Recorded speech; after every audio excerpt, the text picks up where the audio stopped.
Imagine this. You descend a narrow shaft carved into the rock of a desert cliff. The air grows cooler with every step, though it is thick with dust, ancient dust that has lain undisturbed for centuries. Your torch spits and flickers, casting red light over walls painted with gods that still stare at you with eyes wide and unblinking. You pause. Listen. There is nothing but your own breath, echoing in the silence of a world sealed since the reign of kings whose names are half remembered, half forgotten. And then, you notice it. A single line of hieroglyphs painted in ochre across the doorway ahead. You don't need to know Egyptian to feel its weight. The shapes curl and strike like serpents, and your mind, eager to interpret, whispers the translation you already know. He who disturbs this grave shall face the wrath of the gods. A chill prickles across your arms. You laugh nervously, because that's what you do when fear is absurd, when it makes no sense to modern reason. Wrath of the gods? Surely just superstition, words meant for another age. Yet in this tomb, in this stillness, even the air seems to press against you with intent. And suddenly, you're not laughing. You are aware, keenly, sharply, that you are the intruder here. Egypt has always had this effect on people. No land on earth holds mystery with quite the same gravity. The pyramids rising like eternal mountains from the desert plain. The colossal statues of pharaohs whose faces remain impassive while empires crumble around them. Temples where stone columns rise like forests, and ceilings blaze with constellations painted in lapis and gold. To stand among these things is to feel, in your bones, that this was a civilization that did not just live in time, it defied it. For thousands of years, the Nile carried life through the desert. Its floods returned each year with clockwork certainty, making the land fertile, green, abundant. The people who thrived here looked at this rhythm of death and rebirth and saw something greater, proof that existence itself could be renewed, transformed, reborn. And so they built monuments not only for life but for eternity. Tombs were not graves, they were gates. The afterlife was not an idea but a geography, mapped in texts and spells, navigated by souls who needed protection as surely as they needed food or water. This is where the story of the Egyptian curse begins, not with malice, not with vengeance, but with fear. The fear of losing eternity. Walk with me now into the Valley of the Kings. The cliffs here loom like walls of a sunken fortress, their flanks scarred with hidden doors that lead into the underworld. Each tomb is a passage, a descending tunnel painted with gods and demons, stars and spells. You can almost hear the chisels of the ancient workers, their rhythmic tapping echoing in the confined space as they carve out a secret palace for the dead. Their sweat drips into the dust, their lungs fill with grit, and all the while they know, the man who will lie here is a god on earth, a king among men, and it is their duty to guard his eternity. Guard it from whom? From you. From anyone bold, or foolish, enough to enter. The ancient Egyptians understood temptation better than anyone. Imagine, you seal a chamber filled with gold, jewels, alabaster, food, wine, weapons, even chariots. All for the soul of the king. You tell no one. You carve the entrance into the cliff and then hide it. But time is merciless. Generations pass. The secret is whispered, then forgotten, then whispered again. Somewhere, someday, someone will hear of it. And they will come, eyes burning with hunger for treasure. What could stop them? Not walls.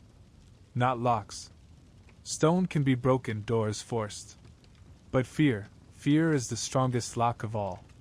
So the Egyptians carved their threats in sacred words. They called on gods with heads of jackals and lions, serpents with venomous fangs, fiery spirits that devour the guilty. They wrote warnings. Death shall come on swift wings to him who disturbs this peace. And those who read them felt the weight of the divine pressing down, heavy and cold. Now imagine being that intruder. You push open the door. The stale air sighs out, carrying the scent of resin and dust, the faint tang of ancient decay. Your torchlight falls on painted figures, Osiris, god of the dead, his green skin gleaming, Anubis, jackal-headed guardian of tombs, staring directly into your eyes. And behind you, carved into the very stone, the warning. A curse. A promise. Would you still walk forward?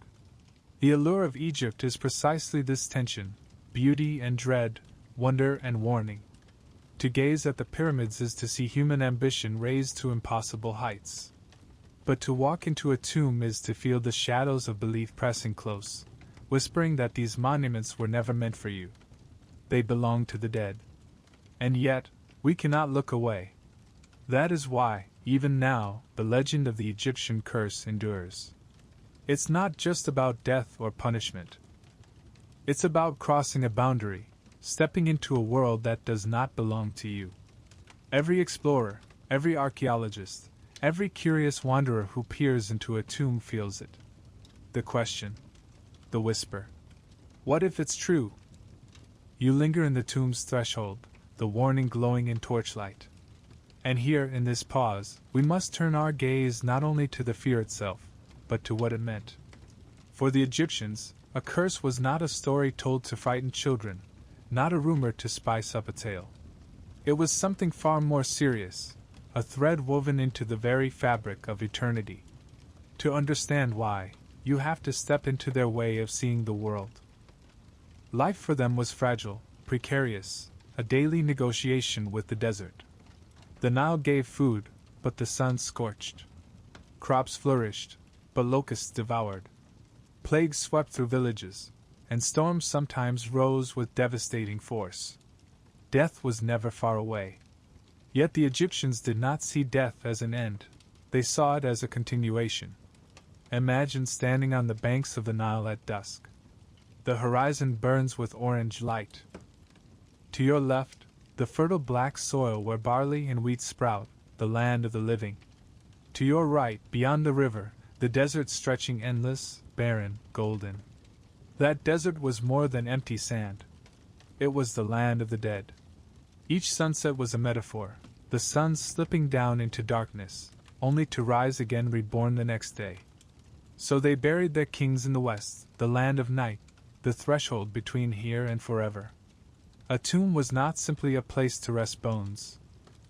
It was a vessel, a ship through which the soul could travel. The walls were covered with spells to guide the king through the dangers of the underworld, serpents with fiery breath, lakes of flame, demons who sought to tear souls apart. The treasures placed within were not luxuries but tools. Food to sustain, weapons to defend, charms to protect.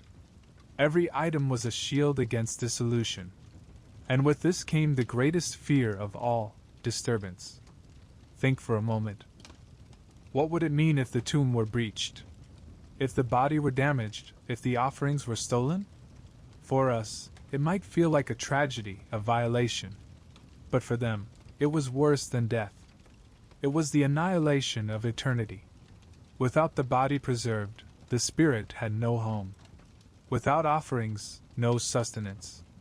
Without spells and prayers, no map through the perilous night. Disturbance meant destruction of the soul itself. This is the true root of the curse. You see, when the Egyptians wrote those threatening words, they weren't conjuring ghost stories. They were weaving protective spells, binding intruders in a net of terror. These warnings were extensions of the same magical thinking that filled their lives. Just as a prayer could heal, a curse could harm. Words themselves carried force. To speak was to act. To inscribe was to solidify that act for eternity. A warning carved in stone was not a suggestion. It was a weapon, set in place to strike across generations. Pause here with me in the dark tomb. Run your fingers over the carved hieroglyphs. They are not just pictures, not decoration. Each one is a container of power. The figure of a snake, fangs bared, is not merely symbolic, it is dangerous in itself. Often, the Egyptians would mutilate such images, carving them with knives through their bodies, so they could not spring to life and attack. For them, the boundary between image and reality was thin as papyrus. Words and symbols were things. A curse was not. Belief. It was an active presence. Imagine the thief who slipped into these passages centuries ago, long before archaeologists, long before cameras and flashlights. He is a poor man, his village starving. He has heard that gold lies buried with the kings, gold enough to buy bread for a lifetime. He lights his small oil lamp and creeps down into the silence. The air is stale, the walls painted with eyes that follow him. He comes to a doorway and reads, haltingly, the inscription. All who enter will be seized by the crocodile, the hippopotamus, and the lion. His hand trembles. For in Egypt, these beasts are not metaphors. They are terrors of river and desert, monsters that stalk in the night. To imagine them summoned by gods is to feel your blood turn cold. Does he turn back? Perhaps not. Hunger is stronger than fear. But even if he presses on, the words have entered him, crawling under his skin. If he stumbles later, if sickness takes him, or if his family suffers some misfortune, was it not the curse? The power of belief ensures it. That is the brilliance of these ancient spells. Even without magic, they worked. They lodged themselves into human minds like thorns. Once read, never forgotten. Once believed, impossible to shake. But there is more. Curses were not simply written for thieves. They were also political, aimed at reinforcing divine kingship. For to curse an intruder was to assert that the pharaoh's power extended beyond death. In life, the king ruled by decree. In death, he ruled by curse. Imagine the effect. The ruler who could command armies now commanded demons. The hand that once signed laws now unleashed jackals and serpents upon violators of his grave. His power did not end with his last breath. It sharpened.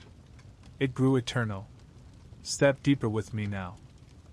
The torchlight flickers, illuminating painted ceilings spangled with stars. Here lies a corridor lined with figures of priests, arms raised in gestures of protection. Each figure represents not just a person but an active guardian. You can almost feel them watching, waiting. The deeper we go, the more suffocating the air becomes. And with each step, the idea of the curse presses closer, like the walls themselves are whispering, "Go back. Go back." Yet the fascination is irresistible. For curses tell us something profound. They show us what the Egyptians valued most. They remind us that these people feared not raiders, not armies, not even time itself, but the erasure of memory. To be forgotten, to be destroyed after death, that was the ultimate horror. And so they reached across centuries with words carved in stone, still sharp, still legible. You might ask, did the curses truly work? Did they strike intruders dead, unleash plagues, call down divine wrath? The answer is more complicated than simple belief or disbelief. For in many ways they did work. They protected tombs not only through fear but through reputation. Word spread. Tombs were whispered about. Men told stories of friends who entered and never returned.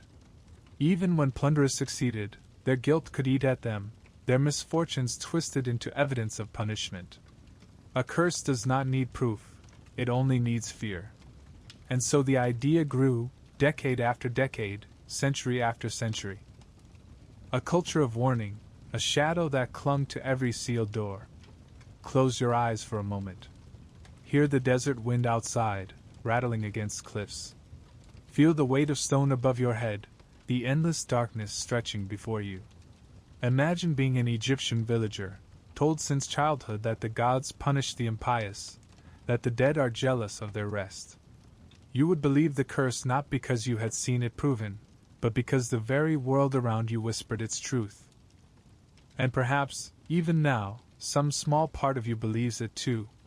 The torch sputters again, and we continue forward. Ahead lies another chamber, painted with scenes of the weighing of the heart. The jackal-headed god Anubis sets the scales, the heart of the deceased weighed against the feather of truth. If it is heavy with sin, a monstrous creature waits to devour it. Imagine placing yourself in that scene, knowing that every action, every intrusion, could burden your own heart. That to break a seal, to steal from a tomb, was to weigh yourself down forever. This was the framework of the curse, morality fused with magic, fear entwined with eternity. And yet, there is a strange beauty in it. For these curses remind us how deeply the Egyptians cherished the idea of continuity, of a soul protected. Their warnings were not petty threats. They were desperate defenses, carved with the hope that eternity could be secured. In their fear of disturbance, we glimpse their devotion to life beyond death. And so, as we leave this chamber, and the torchlight falls on yet another doorway sealed with hieroglyphs, we understand something more, that the curse was never merely about punishment. It was about preservation. It was about love, for self, for family, for the journey into the afterlife. The curse is a prayer spoken backward, a blessing twisted into threat. It is the same desire we carry today, that our memory endure, that what we cherish be left undisturbed. And perhaps that is why, thousands of years later, we still tremble at the thought of it. The corridor narrows, and your torchlight slides across a new wall, where the painted guardians change their posture. No longer serene, no longer simply watchful, they raise weapons, brandish knives, hold serpents coiled and ready to strike. It feels as though we have crossed an invisible threshold. What once was reverent has become hostile. Here, the walls are not welcoming us, they are warning us. The Egyptians had no need to be subtle. Their warnings to intruders were blunt, fierce, and terrifying. Imagine standing before a sealed tomb door and reading words such as, "He who enters here will be torn limb from limb, his corpse devoured by crocodiles, his soul cast into eternal hunger." You do not need a priest to interpret that. The message is clear: turn back or suffer. And these were not isolated threats. Tomb after tomb, across centuries, carried variations of the same chilling idea. Some warned of snakes and scorpions, swarming out of the darkness to strike the violator. Others promised blindness, madness, or death by fire. Still others cursed not only the intruder but his descendants, condemning an entire family line to ruin. The Egyptians understood that fear multiplies when it is shared, that a man might risk his own life, but not the lives of his children. Step closer now. You can almost feel the breath of those ancient chisels in the hieroglyphs, their lines still sharp despite the passing of millennia. To read them is to stand in a courtroom where the judge, jury, and executioner are gods themselves. The message was simple: this is not your place. You do not belong here. And if you dare, you will pay in blood and memory. But why so vivid? Why the gruesome imagery? Partly it was practical. The common man of Egypt knew well the dangers of the Nile. Crocodiles lurked in its waters, massive beasts with jaws strong enough to crush bone. Hippos, too, were dreaded, territorial giants that could overturn boats and kill with a single bite. To threaten someone with these creatures was no metaphor. It was the promise of a nightmare they had already glimpsed in daily life. Imagine being told that these horrors would pursue you not only in life but in death. The effect was paralyzing. There is another layer still. The Egyptians believed that words created reality. A carved warning did not simply threaten, it enacted. To write, "You shall be blind," was, in their cosmology, to set blindness into motion, a curse coiled like a snake, waiting only for the violator to awaken it. The tomb itself became a trap woven from ink and chisel, a spell not of walls and locks but of syllables. And so, these warnings stand as some of the earliest psychological weapons in history. They reveal a keen understanding of human fear. Consider, a thief in the night, trembling with hunger and desperation, creeping through a crack in the cliff.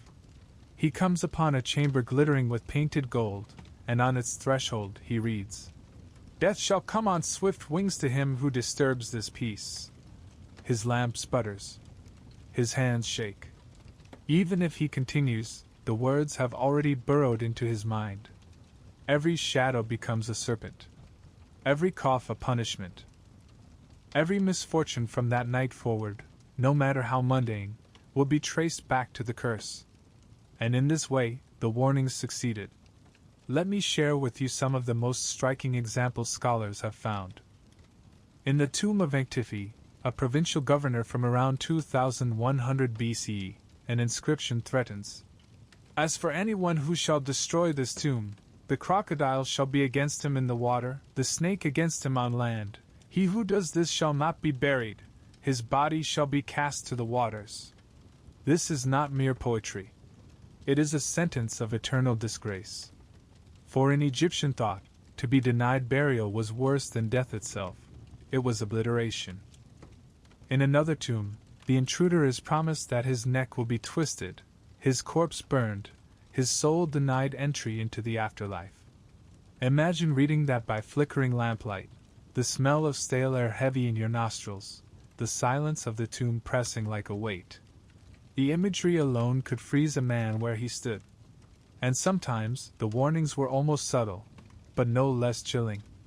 A simple line, "He who enters here uninvited will not see tomorrow." The brevity of it is its power. A sentence so short it becomes inescapable, echoing in the mind like a drumbeat. Yet here is the paradox. For all their ferocity, the curses and warnings did not always work. History tells us that most tombs, especially those in the Valley of the Kings, were robbed within generations. The lure of gold outweighed the terror of threats. But even so, the warnings had their effect. Many robbers worked nervously, rushing through their desecrations, scattering items in haste. The marks of their fear are still visible: broken jars, discarded amulets, half-empty chambers. They feared the gods, but hunger, greed, or desperation pushed them forward nonetheless. And so the warnings remain as echoes of a struggle. On one side, the dead and their priests, determined to protect eternity with every tool available: architecture, secrecy, magic, and curse. On the other side, the living, ever drawn by the shimmer of treasure, willing to risk even divine wrath for the promise of wealth. The tomb, then, was not a silent resting place but a battlefield of wills, the desire to preserve against the hunger to take. Consider how these warnings must have sounded to later generations, when Egypt's ancient religion had already begun to fade. By the time of the Greeks and Romans, many tombs lay open, their curses visible but their language misunderstood. Still, whispers lingered. Foreigners wrote of strange inscriptions, of shadows in the desert, of uncanny silence in the cliffs. They could not read the words, but the atmosphere alone carried the warning forward. Even ignorance did not erase fear. And here is where the story begins to blur into myth. For when you tell a tale of a man who entered a tomb and died, the warning itself becomes legend. Each retelling sharpens the threat. Soon, the curse is not merely on stone walls. It lives in rumor, in memory, in the breath of the storyteller. The warning leaps from the tomb to the campfire, from hieroglyph to whisper. And whispers are harder to erase than carvings. Step with me now into another imagined scene. You are an Egyptian child, sitting at the edge of the village as the sun sets. Your grandmother tells you a story.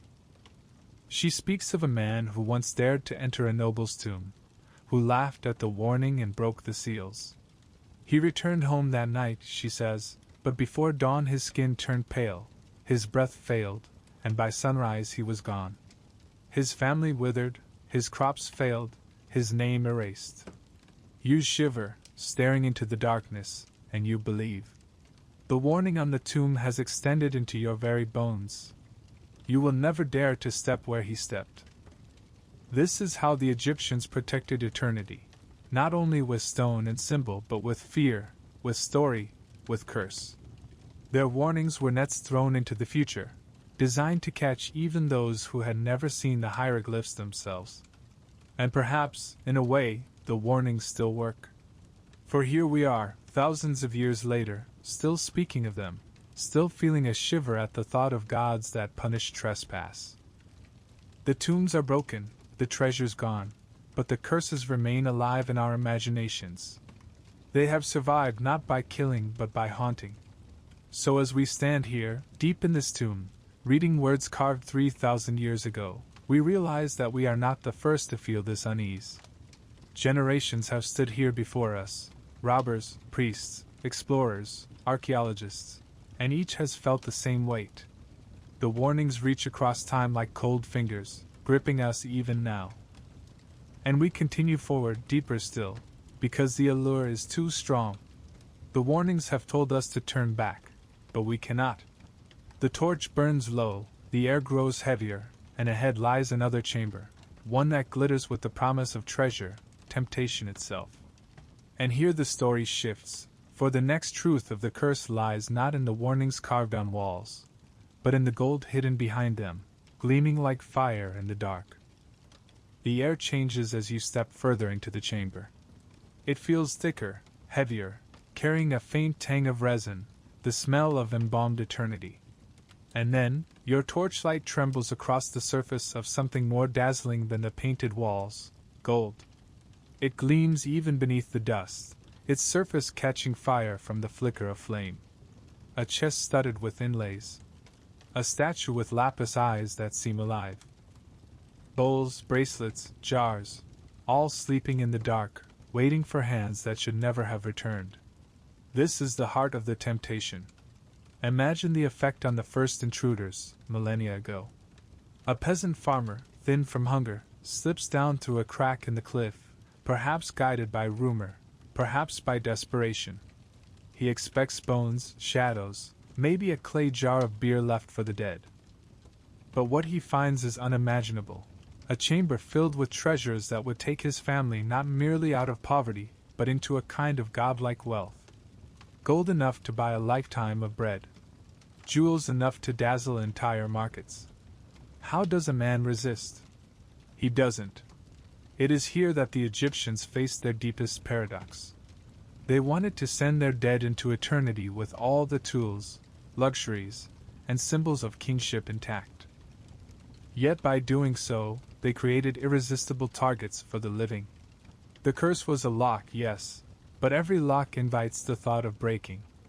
Every warning whispers to the curious, there must be something worth stealing behind this door. And indeed there was. Step back with me for a moment, into the funeral of a pharaoh.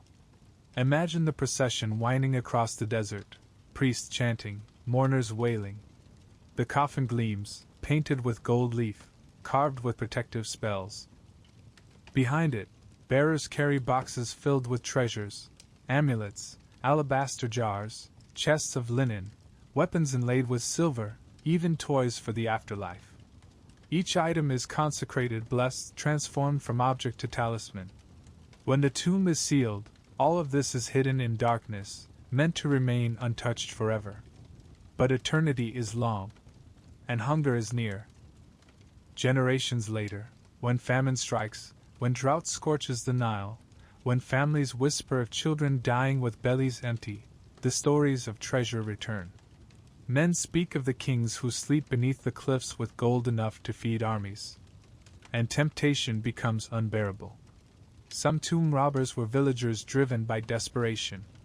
Others were more organized, bands of men with tools, ropes, and plans. They broke through limestone walls, smashed seals, forced open coffins. Their graffiti still scars the walls of certain tombs, casual scrawls left behind by thieves who could not resist leaving proof of their trespass. We took what we found, one message declares. Another brags of drink purchased with stolen gold. It is here that the warnings of curses meet their greatest test. A starving man will risk gods as readily as guards. But even so, the curses did not fail entirely. They gnawed at the minds of thieves. Some worked quickly, nervously, abandoning half their spoils. Others left behind small offerings of their own, as if to apologize to the spirit of the dead. Imagine a robber pouring out a handful of barley before snatching a necklace, whispering a prayer under his breath, "Forgive me, Lord, but my children must eat."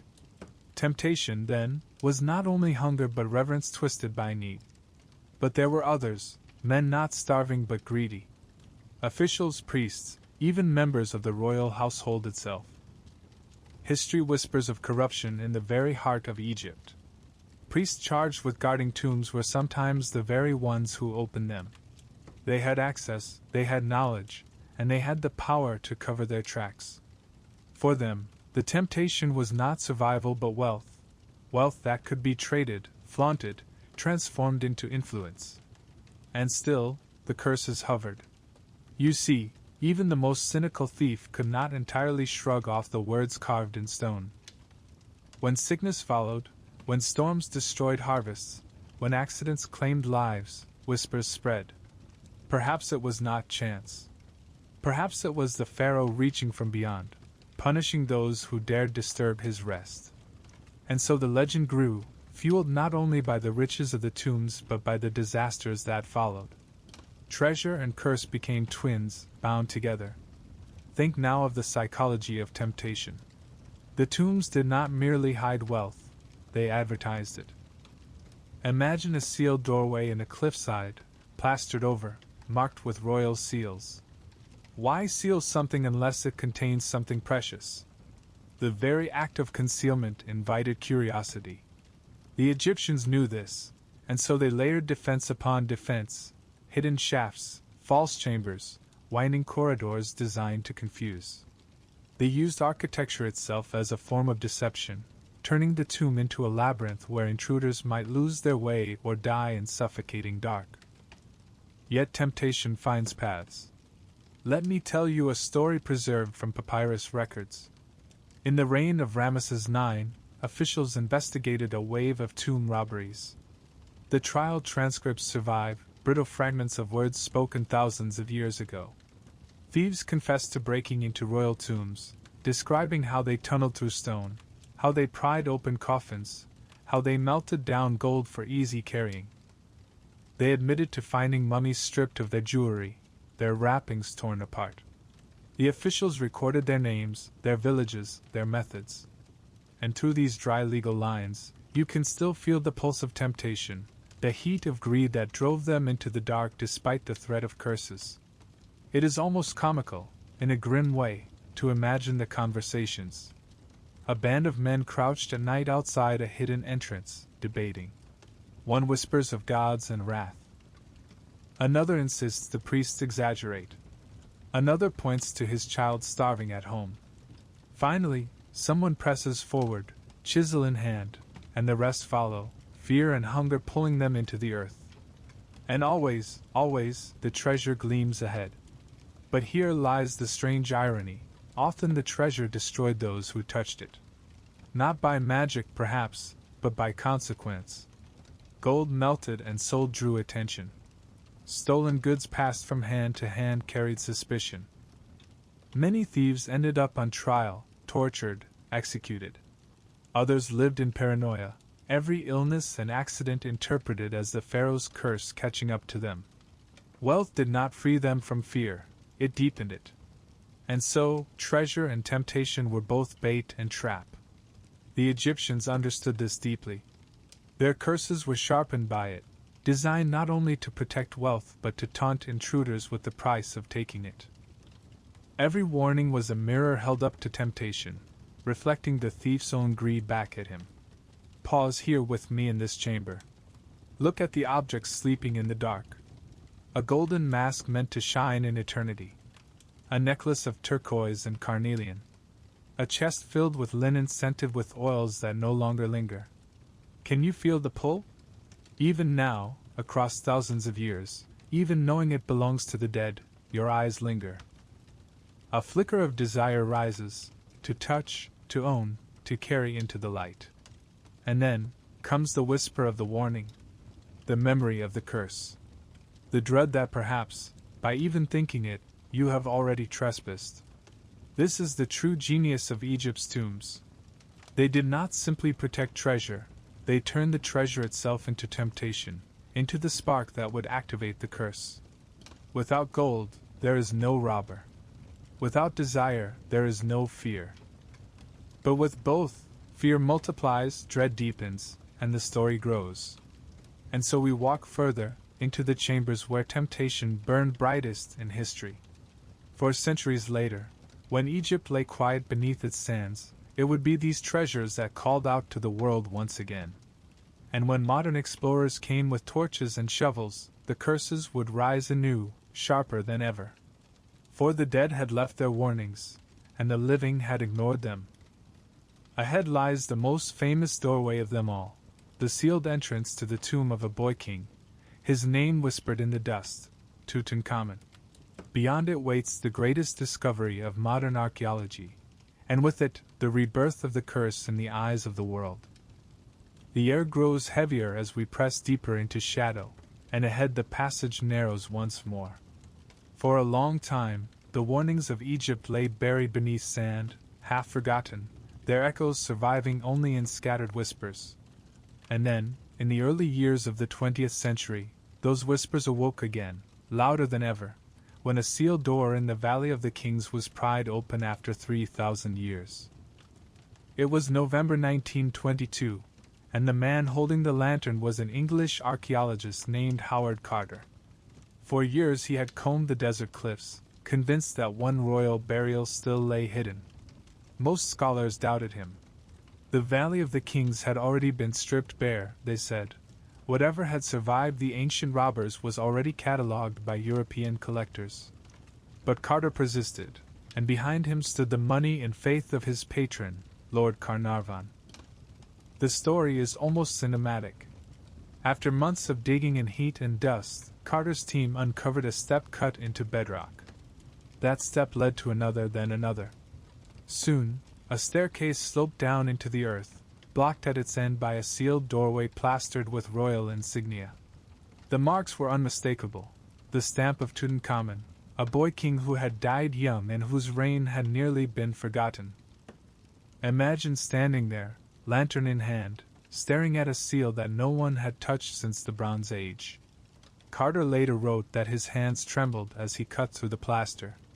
Beyond was a corridor, filled with rubble, and beyond that, another sealed door. The air pressed close, stale with centuries of silence. And when at last a small hole was chipped through the final barrier, Carter held up his candle and peered inside.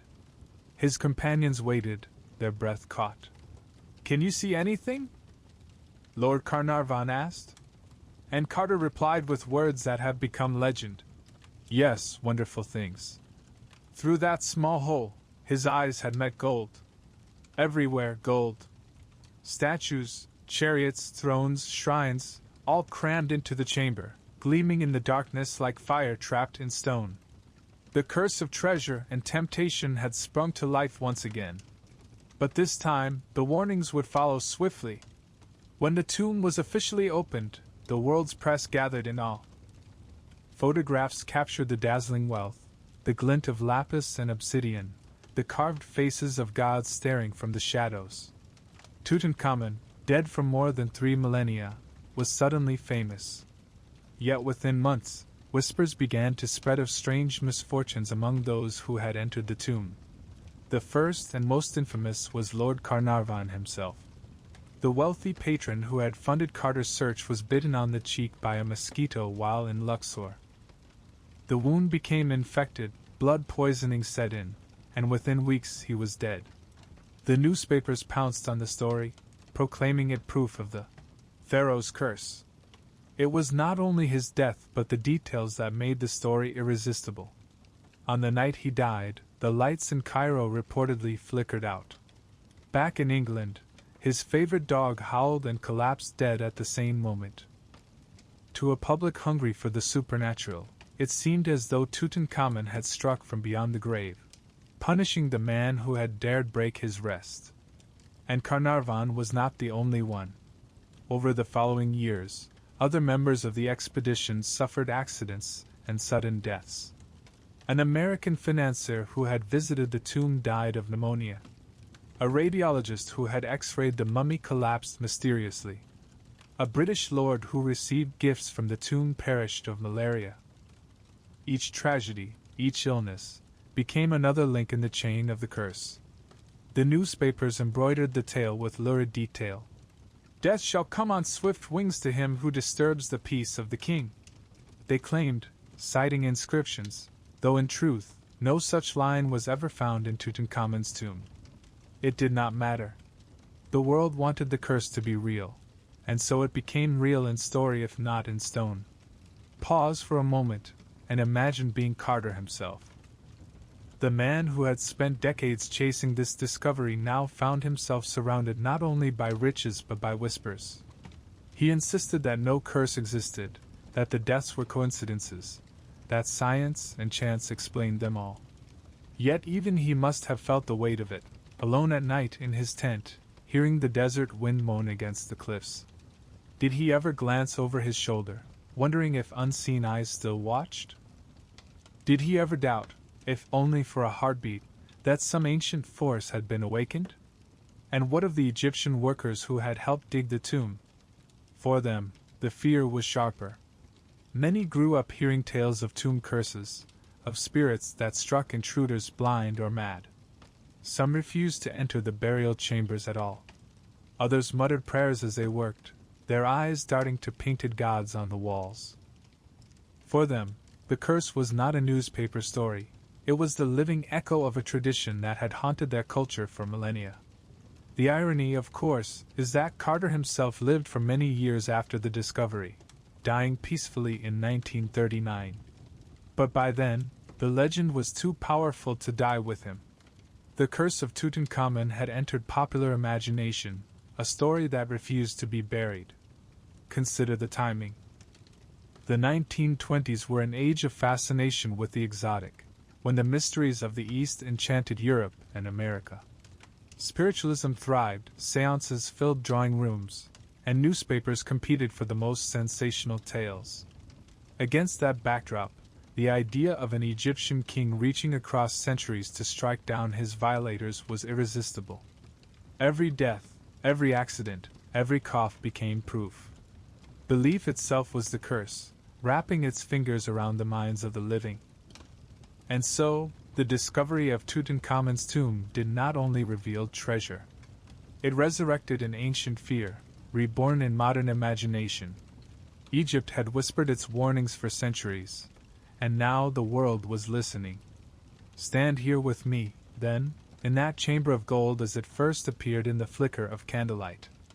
Imagine the glitter of chariots, the faces of gods, the boy king's throne, the sealed shrines waiting to reveal the mummy itself.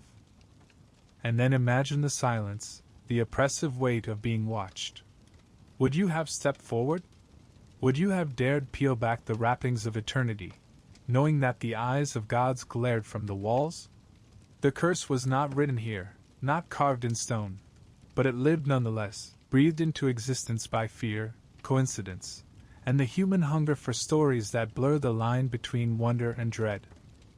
And perhaps that is its greatest power, to make us question whether the dead truly sleep, or whether they wait, patient and vengeful, for those who disturb their peace. The flame of our torch dips low, and the chamber seems to breathe. Ahead, in the dark, lies the figure at the heart of it all, the sarcophagus of Tutankhamun himself, carved and gilded, its face serene, its eyes closed. Behind it, another story waits, darker still, the death of Lord Carnarvon and the storm of fear it unleashed across the world. And so we step closer, for the curse is only beginning to unfold. The golden walls of the boy king's tomb still shimmer in the darkness, but already, outside these chambers, whispers had begun to gather like a storm on the horizon. Whispers of death. Whispers of vengeance. Whispers that the curse had stirred, and it had chosen its prey. Lord Carnarvon, the aristocrat whose fortune had funded Carter's search, was no stranger to danger. He had survived car crashes and illnesses, and he lived with the chronic frailty of a man who had often flirted with mortality. Yet it was in Egypt, in the very season of triumph, that his final reckoning came. Picture him in the weeks after the tomb's discovery. Luxor bustled with foreign dignitaries, journalists, and curious onlookers. The desert was alive with excitement, a fever of treasure and discovery. Carnarvon, proud and weary, played host to royalty and reporters, relishing the fame that the tomb had bestowed upon him. Yet within his body, something unseen was already stirring. The story begins with a mosquito. A small, almost laughable detail, yet it would become the seed of legend. The insect bit him upon the cheek, just above his left jawline. Perhaps he scratched at it.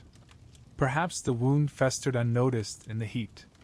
Infection set in, blood poisoning spread, and soon he was bedridden in his Cairo hotel. Fever gripped him, his skin pale, his breath shallow. The man who had opened a doorway into eternity now hovered on its threshold himself. And then, the legend takes over. On the night of his death, so the tale goes, the lights across Cairo flickered and went out. Entire districts plunged into darkness, as though the city itself had bowed to the wrath of the pharaoh. At that same moment, thousands of miles away in England, Carnarvon's beloved dog, a spaniel, reportedly let out a howl and collapsed dead. Coincidence, perhaps, but in the fevered imagination of the press, it was the curse reaching across continents, striking not only master but beast. The newspapers seized upon it with glee. "Death comes on swift wings," they cried, echoing the supposed curse of the tomb. They described how Carnarvon's wound had erupted at the exact spot where the boy king's golden mask bore a mark, as though the two faces mirrored one another in death. They whispered that Tutankhamun had demanded payment for his violated rest, and Carnarvon had been chosen as the first sacrifice. Pause here and feel the atmosphere of those weeks. Imagine the hotel corridors filled with hushed voices, the smell of medicine and sweat, the desert wind rattling against shuttered windows. Within the sickroom, Lord Carnarvon drifted in and out of delirium, perhaps haunted by visions of the very gods whose painted eyes had stared from the tomb walls. His daughter later claimed that his last words were, "I have heard it, and it is calling me." Whether truth or invention, the line spread like wildfire, adding fuel to the myth that he had been summoned to the underworld by the ancient king himself. His death was enough to electrify the world. Suddenly, Tutankhamun's tomb was not merely a wonder of archaeology. It was a haunted chamber, a place where gods had spoken through tragedy. People who had never heard of the young pharaoh now whispered his name with awe and fear. The idea of the curse leapt from hieroglyph to headline, and the legend was reborn. But what is most fascinating is how the Egyptians themselves responded. For many of the local workers, Carnarvon's fate was no surprise. They had grown up hearing tales of curses inscribed upon tombs, warnings that no man should disturb the dead. To them, the pharaoh's vengeance was not metaphor but truth. The gods had acted, swiftly and decisively, to punish arrogance. Some refused to continue working in the tomb. Others muttered prayers, left offerings, or touched protective amulets as they descended into the chambers. The Western press mocked such fears in public, yet behind closed doors even the most rational archaeologists felt unease. Illnesses spread, accidents occurred, and each new misfortune was tallied against the curse's account. In parlors across London, Paris, and New York, dinner guests debated whether the ancients had unleashed forces beyond modern comprehension. Seance rooms filled with talk of restless spirits. Novelists and filmmakers wove the story into lurid tales of mummies' vengeance. Yet in truth, Carnarvon's death was as tragic as it was ordinary. Infection in the early 20th century was often fatal. Antibiotics did not yet exist. A mosquito bite in the heat of Egypt could turn lethal with alarming speed. Medical explanations abound. But logic cannot compete with atmosphere. The coincidence of timing, the rumors of the blackout, the death of the dog, the echo of a mask's blemish, these details wrapped his end in a shroud of the uncanny. And perhaps this is the real secret of the curse, not that it kills, but that it transforms death into story. Carnarvon's passing might have been forgotten as one of many colonial tragedies. Instead, it became immortal, tied forever to Tutankhamun, inscribed in the annals of both archaeology and legend. The curse gave it meaning, and meaning is more enduring than flesh. Stand with me now in that Cairo hotel room as the lamp burns low. The walls are heavy with silence, broken only by the faint murmur of prayers outside. Carnarvon lies still, his breath slowing, the fever claiming him. Perhaps he dreams of gold and shadow, of the torchlight that first revealed the wonderful things. Perhaps he feels the weight of a boy king's gaze upon him, patient and unblinking. And when at last he exhales, it is as though the tomb has claimed its first toll. Outside, the desert night stretches vast and indifferent, the stars wheeling over cliffs where other kings still sleep in darkness. The Valley of the Kings has witnessed countless deaths, countless secrets. Yet in this moment, the world believes it has seen the hand of the gods reach forth. And belief is enough to change everything. From this moment onward, every death, every sickness, every accident connected to the tomb will be measured against Carnarvon's fate. He is the first domino, the spark that ignites the storm. And soon, a chain of strange events will spread the legend further, until the curse of Tutankhamun becomes one of the most enduring stories of the modern age. The torchlight flickers once more, and the chamber around us seems to lean closer, listening. Ahead, more shadows stir, more names wait to be inscribed upon the roll of the cursed. And so we step carefully forward, deeper into the gathering storm of fear, where coincidence and tragedy intertwine until it is impossible to tell where history ends and myth begins. The room where Lord Carnarvon drew his final breath has barely cooled, yet already the story is growing beyond him. The curse, once a whisper carved into the stones of ancient tombs, is now alive in the modern world. It breathes in headlines, murmurs in drawing rooms, coils around every man who so much as set foot in Tutankhamun's chamber. And the world waits, with both dread and fascination, to see who will be struck next. The truth is that in the years following the discovery, death and misfortune seemed to cling to those involved like shadows. Not all, not always immediately, but just enough, in just enough strange ways, to feed the belief that the gods of Egypt had not finished speaking. Imagine reading the newspapers in London or Paris in the 1920s. Each month brought another story, another name added to the supposed roll of the cursed. A wealthy American who had visited the tomb died suddenly of pneumonia.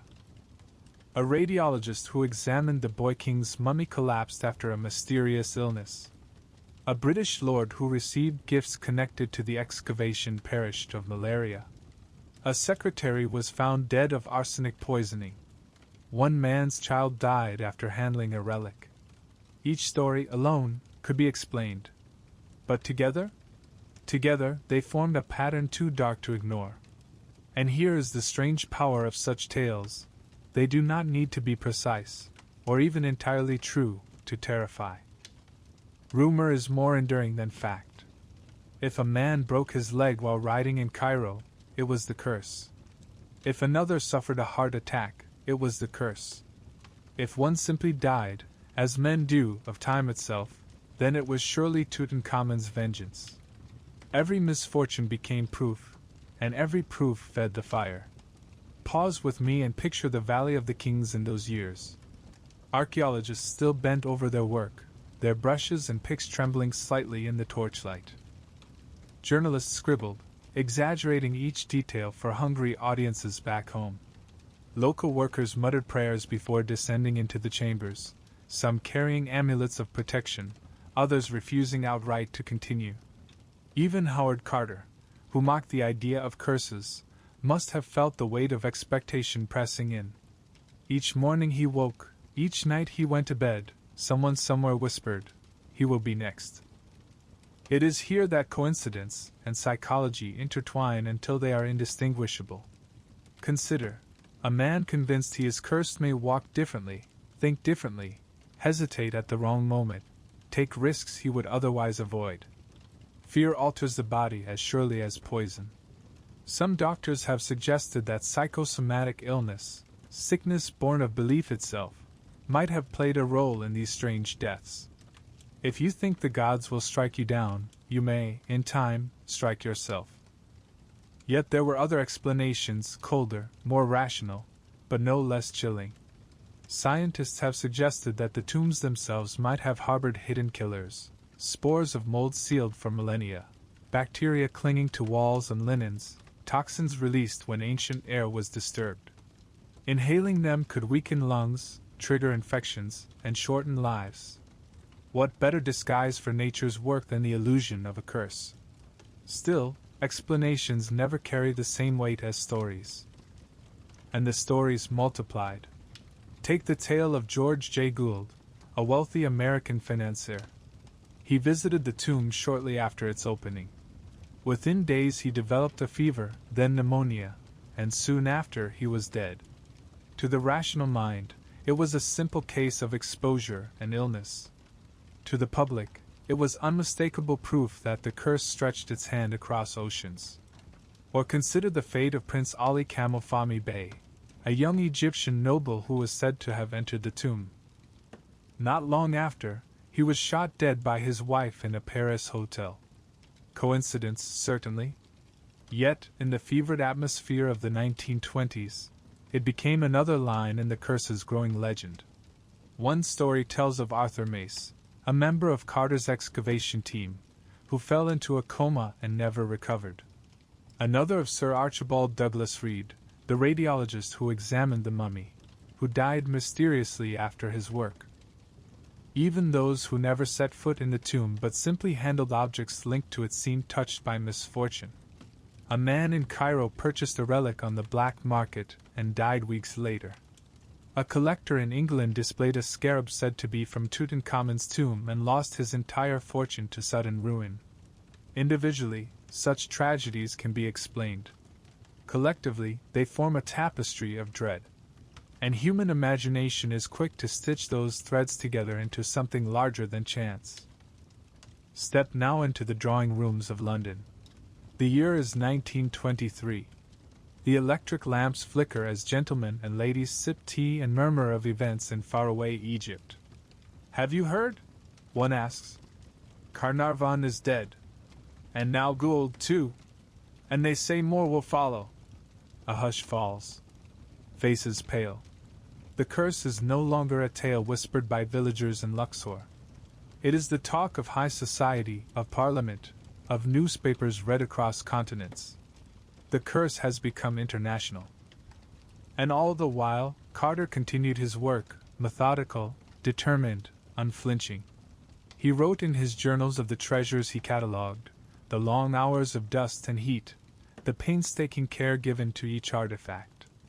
Yet even in his words there is a kind of defensiveness, as though he knew that every death, every accident, would be laid at his feet, tied to the tomb he had opened. He lived another 17 years, and yet the shadow of the curse never left his side. There is a curious irony here. The Egyptians inscribed warnings in their tombs, threats meant to terrify intruders. Yet Tutankhamun's tomb contained no such curse. The walls bore no direct inscriptions of wrath. The words, "Death shall come on swift wings," were inventions of the press. And still, the curse was alive, stronger than ever, proving that belief is more enduring than stone. The chain of strange events had created its own mythology. A self-fulfilling story. Each new misfortune added weight. Each weight dragged belief deeper. By the time the last chamber was cleared, the curse had grown larger than the tomb itself. It had become part of Egypt's eternal allure, another treasure buried not in gold but in fear. Pause here, at the threshold of this realization. The curse is no longer only about tomb robbers in the dark, nor about archaeologists with lanterns. It has entered the bloodstream of the world, traveling in headlines, in rumors, in the private fears of men and women thousands of miles away. It is not only about what happened in the Valley of the Kings. It is about what happens in the human mind when faced with mystery, coincidence, and death. And as the world leaned in, captivated, the atmosphere of fear grew thicker still. Soon, even those who had never set foot in Egypt would speak of the Pharaoh's curse as though it were a living force, a shadow that stretched across time itself. The torch in our hand sputters, casting strange shapes against the painted walls. Ahead, another corridor opens into darkness. We step forward, for the story is not finished. The curse has only begun to weave itself into legend, and soon it will grip the imagination of the world so tightly that no rational explanation will ever fully break it. The tomb is silent, but outside its sealed walls, the noise of the living has grown deafening. What began as the death of one man, Lord Carnarvon, has swelled into a chorus of whispers, headlines, and anxious murmurs that circle the globe. The curse of Tutankhamun is no longer confined to hieroglyphs or desert air. It has become a story alive in the minds of millions, and in that story, fear itself is the loudest voice. Step for a moment into London in 1923. The fog hangs thick over the Thames, carriages clatter over wet cobblestones, and in smoky drawing rooms the upper classes speak of Egypt as though it were not a country but a phantom. Guests lean close over tea or whiskey, lowering their voices as they tell of Carnarvon's death, of Gould's fever, of Mace's coma. Some dismiss it with a laugh, but their eyes dart nervously, as if mocking the curse too boldly might invite its notice. Others speak with grave conviction, convinced that modern science has stumbled into ancient wrath. The newspapers fan the flames with relish. Headlines scream of vengeance from beyond the grave, of mummies that strike down their violators, of gods who have reached across centuries to defend their king. Each new accident tied to the excavation is reported with grim fascination, magnified, embroidered, retold until it gleams like a polished jewel. Even the smallest misfortune becomes a link in the chain. A worker falls ill, a dignitary slips on the steps of the Cairo Museum, a relative of an archaeologist dies in faraway Europe. Coincidence to one man, confirmation to another. In America, the story spreads like wildfire. Seances are held in parlors, mediums claiming to summon the spirit of Tutankhamun himself. Families gather around radios and read aloud the headlines. Egypt, a land that once seemed distant and silent, now haunts their imaginations nightly. A boy king long dead has become a living terror in the modern age. And here lies the peculiar genius of fear. It does not require truth to thrive. It only requires imagination. Once the idea of the curse had taken root, it blossomed everywhere. Tourists hesitated to visit the Valley of the Kings. Letters poured into Cairo addressed to Carter, some pleading with him to leave the tomb sealed, others condemning him for unleashing death upon the world. Even those who scoffed at superstition felt a prickle at the back of their neck when they read of yet another sudden death linked to the excavation. But fear did not only haunt the public. Within Egypt itself, the atmosphere was thick with unease. Imagine the local workers, men who had grown up with stories of spirits and curses whispered by grandmothers under the desert stars. For them, the tomb was not simply archaeology. It was sacred, dangerous, a boundary between life and eternity. Each day they descended into its dark passages, brushing sand from painted gods whose eyes seemed alive, lifting treasures that glowed with otherworldly light. They muttered prayers, clutched amulets, and sometimes refused to go further than a certain doorway. To them, Carnarvon's death was no coincidence. It was proof. And so fear took root on both sides, the villagers who had always believed, and the Westerners who had come convinced of science, only to find themselves shaken by coincidence and story. The air in the valley itself seemed to shift. Work slowed. Every cough, every fever, every misstep felt heavy with meaning. The tomb did not need to kill anyone further. The fear alone had done its work. Consider the psychological weight of such an atmosphere. Imagine working inside the tomb, surrounded by the scent of resin and dust, the silence broken only by the scrape of brushes. You know the world is watching. You know people are tallying each misfortune against your name, waiting for the curse to claim its next victim. Every headache feels ominous. Every stumble makes your heart race. Belief becomes a shadow that follows you into the chamber and out again, day after day. This is the power of fear. It multiplies. A single death becomes two become a dozen, and soon an entire world believes that the gods have spoken. Whether or not the curse is real no longer matters.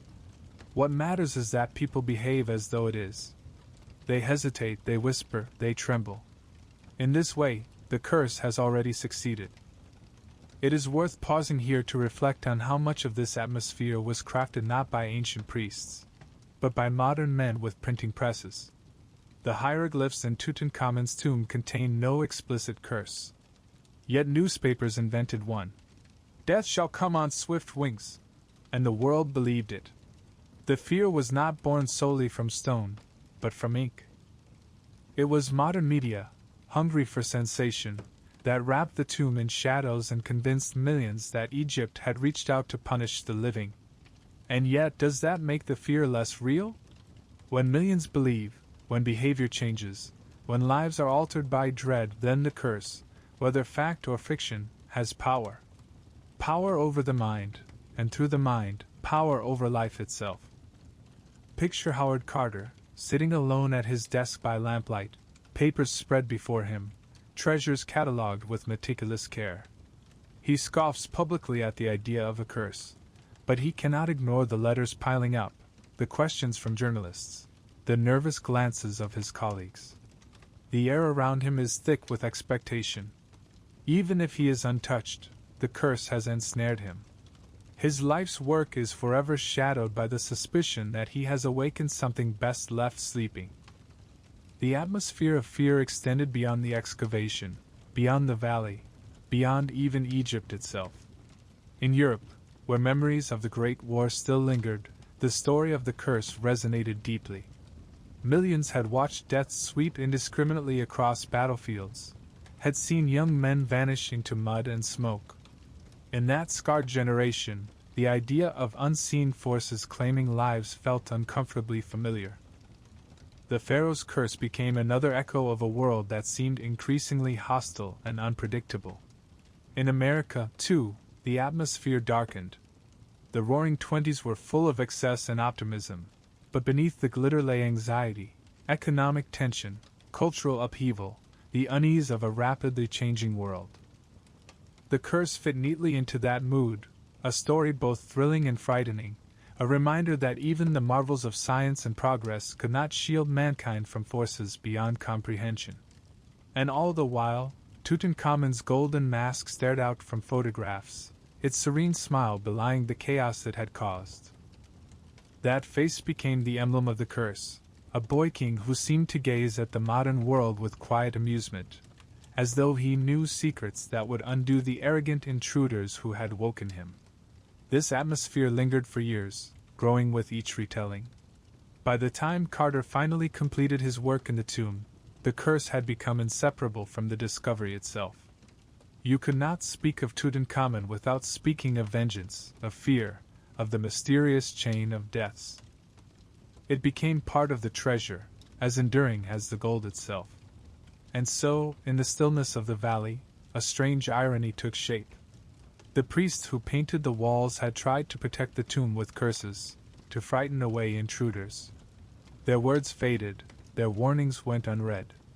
Yet thousands of years later, the fear they intended had blossomed again, not because of their inscriptions, but because of the imagination of the modern world. The curse was reborn, larger and louder than before, a legend that would outlive even the archaeologists themselves. The torch in our hand burns low now, the air heavy, the silence pressing close. We have walked through warnings, temptations, deaths, and dread. And yet, ahead lies another chamber where the atmosphere shifts again, from fear to explanation. For as the world trembled, others sought to strip the curse of its mystery, to explain it with science, to bring light into the darkness of belief. And so we take another step, deeper into shadow, where rational voices whisper their own theories, and the legend of the curse is weighed against the scalpel and microscope. The atmosphere of fear clung to the tomb like incense, heavy and intoxicating, but not everyone was content to surrender to it. For every trembling whisper of curses and gods, there rose another voice, cool, skeptical, seeking to cut through dread with the scalpel of reason. If fear could spread like fire, then explanation was the attempt to douse it, to prove that Tutankhamun's wrath was not divine but natural, not magical but microbial. Step with me now into a lecture hall in Cairo, the 1920s. The air is stifling, ceiling fans stirring but barely cooling the room. A physician stands before a crowd of journalists and scholars, chalk in hand. Behind him, on a blackboard, he sketches the outline of a spore, a microscopic invader. "Gentlemen," he begins, "there is no curse here. There are only bacteria." His argument is simple. The tomb, sealed for over 3,000 years, was a perfect chamber for the growth of mold, fungi, and deadly microbes. Anyone who broke the seal and inhaled that ancient air risked infection. Lord Carnarvon's death, the sudden illnesses of others, the mysterious fevers, they were not the vengeance of gods, but the work of organisms unseen. Imagine it, jars of food left for the afterlife, oils and linens, wooden coffins, all sealed in the darkness of a humid tomb. Over centuries, they became breeding grounds for fungi, Aspergillus, Stachybotrys, molds that release invisible spores. Disturb the air, breathe it deep into your lungs, and days later the cough begins, the fever rises, the body weakens. What better disguise for disease than the timing of superstition? Some scientists pointed to the symptoms themselves. Carnarvon's blood poisoning, they said, could have been worsened by exposure to such toxins. Pneumonia in visitors, comas in workers, sudden fevers, all consistent with fungal infection. Even the musty smell reported in some chambers was cited as evidence of mold thriving in the stale air. The curse, they argued, was no curse at all, merely the predictable outcome of disturbing a sealed environment that had become a microbial trap. Others turned their eyes to poisons. Could the ancient priests have been more cunning still, leaving chemical snares within the tomb? Arsenic in the paint, mercury in the oils, lead in the pigments, substances that, over centuries, could still prove harmful when handled. Some suggested that powders or resins had been deliberately laced with toxins, spread on doorways and artifacts as invisible guardians. A thief brushing against them might carry death on his hands, a curse that lingered not in words but in chemistry. And yet, as compelling as these rational explanations are, they lack something. They lack the drama, the poetry, the terrible beauty of the curse itself. A spore is invisible, a toxin tasteless. They cannot be photographed, cannot be whispered of by candlelight with the same thrill as the wrath of Anubis. For the public, microbes were never as satisfying as mummies. Still, the voices of reason persisted. Doctors studying Carter's team noted that many of the supposed victims of the curse died years, even decades, after entering the tomb. Hardly the swift vengeance promised in headlines. Of the dozens who worked closely in Tutankhamun's chamber, most lived long, ordinary lives.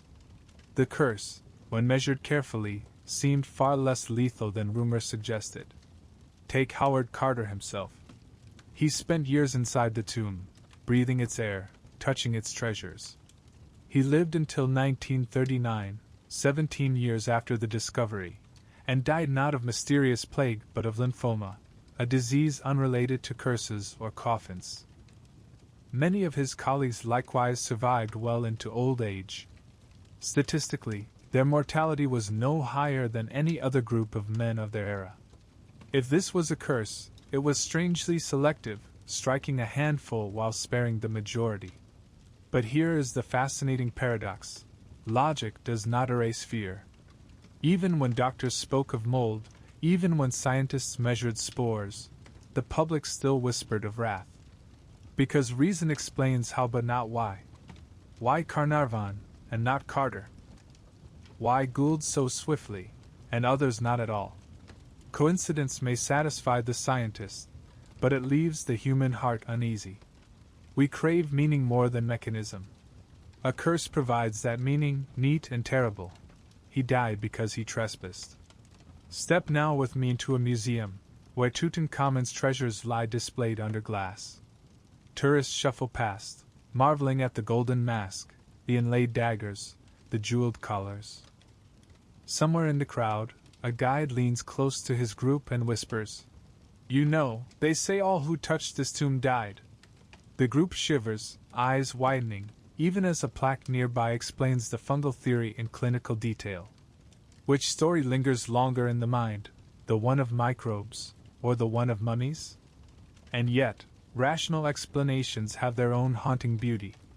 Imagine that first breath of tomb air after 3,000 years. Imagine the spores, dormant, waiting, drifting into lungs, finding warmth and life where once there was only stone. In that sense, perhaps the priests were wiser than we imagine. Perhaps they did not need to conjure spirits to defend the tomb. Perhaps they simply trusted that time itself, and the rot it carries, would punish the intruder more effectively than any god. There is one more layer to consider.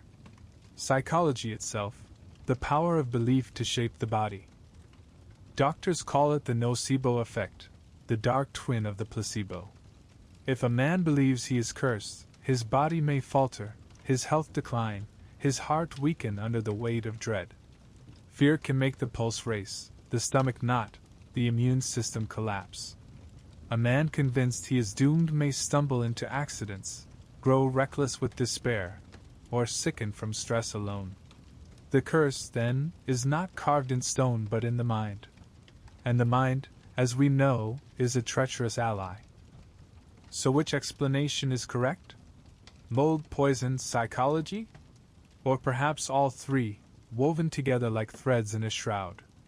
Each offers a piece of the puzzle, but none replaces the power of the story itself. For even as scientists explained, the world continued to tremble. Rational voices are quiet things, fear shouts louder. And perhaps that is the true lesson of Tutankhamun's curse, not that it was real in the way of claws or fangs, but that it was real in the way of belief. A curse does not need to strike every man. It needs only to claim a few, at the right time, in the right way, and the rest of us will weave the legend ourselves. The torch in our hand burns low, but its light catches the golden mask in our imagination, serene and eternal, smiling faintly as though it knows something we do not. Behind us, science whispers of spores and microbes. Ahead, the story thickens still, for beyond rational explanation lies something deeper, the texts themselves, the magical words that Egyptians inscribed to guard eternity. If we are to understand the curse fully, we must step into those words and hear their voices echo across the stone. And so, we move forward once more, past science and back into magic, toward the scrolls and spells that the dead carried into the afterlife. The Book of the Dead, the texts where curses and prayers intertwine, where words themselves are weapons. The scientists have spoken, their voices steady, their arguments laid out like specimens on a table. Spores, bacteria, poisons, stress, these are their answers. But as we move deeper into the tomb, we find something that science alone cannot erase: the words themselves. Painted on plaster, carved into stone, inked onto papyrus, rows upon rows of hieroglyphs winding along the walls like endless rivers of thought. And within these texts, the Egyptians left behind not only prayers for the soul, but spells, incantations, and warnings, words that blurred the line between blessing and curse. Imagine for a moment standing in the long corridor of a royal tomb. Your torchlight trembles across painted figures, gods with animal heads, strange demons with knives, serpents coiled in attack. Between them, the walls are covered with signs, eyes, birds, arms, twisted ropes, stars, waves. To the untrained eye, they are decoration. But to the Egyptians, each sign carried force, each word an act. To inscribe was to bind, to speak was to create. In their world, words did not describe reality, they were reality. That is why they filled their tombs with magical texts. Chief among them, the Book of the Dead, though the Egyptians themselves never called it that. To them, it was the book of coming forth by day, a guidebook for the soul's perilous journey through the underworld. Within its verses are spells to open doors, to summon protection, to transform into animals or birds, to avoid dangers in the night. And scattered among them are words that read like curses, fierce declarations against anyone who would interfere with the dead. One spell warns, "Whoever shall harm this tomb, the crocodile shall be against him in the water, the snake against him on land, and the hippopotamus against him in the marsh." Another declares, He who enters will be judged by the tribunal of the gods. His body will not be whole. His soul will not find rest. These are not idle threats. They are weapons wielded in words, protections etched into eternity. Pause here and think about the psychology of it.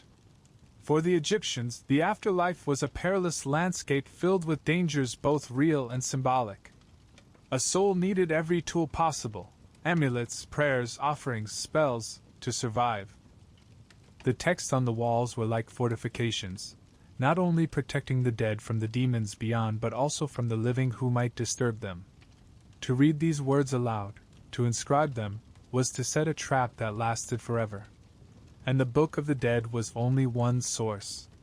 Other texts, the coffin texts, the pyramid texts, smaller papyri tucked into wrappings, also carried incantations that blurred into curses. They spoke of the heart being devoured, of eternal thirst, of being cast into fire or darkness. To an intruder, stumbling by torchlight through these corridors, such words must have felt like voices whispering directly at him. Consider also the power of imagery. The Egyptians often carved figures of snakes, scorpions, or devouring monsters onto tomb walls. But they feared their own magic so much that they sometimes mutilated the images, cutting them with knives, chiseling through the heads, so they could not come alive. Imagine the effect on a thief, seeing these scarred images and realizing, even the Egyptians themselves feared the strength of their own spells. And it was not only walls and papyri. Amulets buried with the dead were inscribed with single words of power: Ankh for life, Jed for stability, Sa for protection. These were portable curses, so to speak, weapons that followed the soul into eternity and radiated their force against anyone who disturbed them. Even scarabs, those small carved beetles, were often etched with short inscriptions, some blessings, others dire threats. Hold one in your hand, and you held the concentrated essence of a spell. But let us not think of these texts as purely defensive. They were also creative, imaginative, alive with possibility. Some spells allowed the dead to transform into birds and fly, into crocodiles and swim, into serpents and slither, forms both protective and dangerous. To inscribe such words was to ensure not only survival but power. If the tomb were breached, the dead could strike back in any form, armed with the very words that bound their eternity. Picture now an intruder standing in a chamber painted with the great judgment scene. Before him, the god Anubis weighs the heart of the dead against the feather of truth. To fail is to have the heart devoured by Ammit, the monstrous eater of souls. To succeed is to pass into eternity. For the dead, this was hope. For the intruder, this was threat. To step into the chamber uninvited was to risk placing his own heart on that scale, to be judged not as a thief but as a soul caught trespassing in eternity. And here we see the strange duality of these magical texts. They were written to guide and protect, yet in their very imagery they threatened, they cursed, they warned. Blessing and curse are not opposites in Egyptian thought. They are two sides of the same spell. To bless the dead is to curse the intruder. To protect one's soul is to doom another. It is no wonder that when modern explorers uncovered these texts, they felt their weight. Even if they could not read the hieroglyphs fluently, the atmosphere was unmistakable. The walls whispered of judgment, of serpents, of wrath. The very presence of these words gave form to the fear that the world would later call a curse. And notice this: when newspapers of the 1920s invented a phrase, "Death shall come on swift wings to him who disturbs the king," they were not far from the spirit of these texts. No such line exists in Tutankhamun's tomb, true, but countless similar warnings fill the inscriptions of Egypt's mortuary tradition. The invented curse was not false. It was simply an echo, a condensation of thousands of real spells that once threatened anyone bold enough to intrude. Pause again, and listen. Imagine the scrape of a reed brush dipped in black ink, the hand of a scribe moving across papyrus. Each stroke is deliberate, careful, for he believes that each word has power. He is not merely copying language, he is shaping eternity. What he writes will guard the dead forever, will strike intruders with terror, will reach across centuries to touch even us now, standing in this chamber with our torchlight trembling. The scribe knows this. And in some ways he has succeeded. For here we are, 3,000 years later, still haunted by the words. And so we walk further, past the walls alive with spells, past the painted demons that glare at us even in their mutilation. The magical texts whisper of judgment and wrath, of crocodiles and serpents, of hearts devoured and souls destroyed. They remind us that Egypt's curses were never only legends. They were deliberate, inscribed, crafted into the very architecture of death. But beyond the words carved in stone lies another power, one just as potent. It is the power of belief itself. For even without magic, even without gods or microbes, the simple act of believing in a curse can make it real. Fear can wound, dread can sicken, and imagination can kill. The next chamber we enter is not painted with spells, but it is heavy with this invisible force, the psychological curse, the curse born not of the gods but of the human mind. And so we step forward, deeper still, where the atmosphere shifts again, and the question becomes, what happens when men believe themselves cursed? The walls around us are covered with spells, their painted figures glaring down. But perhaps the most dangerous curse is one you cannot see, one not written in stone or ink.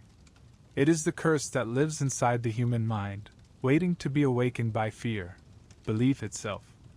Imagine you are a tomb robber in the age of pharaohs. You've crept through narrow shafts, chisels in hand, your oil lamp guttering. You've heard stories since childhood, how intruders will be struck blind, how serpents will coil from the shadows, how Anubis himself will stalk you. And now, as you stand before a sealed door, you see it, a warning carved in hieroglyphs. You cannot read every sign, but you recognize enough: crocodile, serpent, fire. Your throat tightens. Your hand shakes. You force yourself forward, but your body does not forget. Hours later, when your stomach churns, when fever rises, when misfortune strikes your family, you know, without doubt, that the curse has found you. This is the invisible power that made Egypt's curses so enduring. The words themselves were weapons, yes, but their true edge came from the mind that believed in them.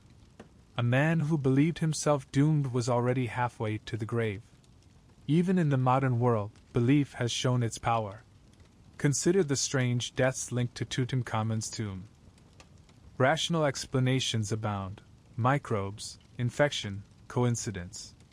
Yet fear spread faster than any fungus.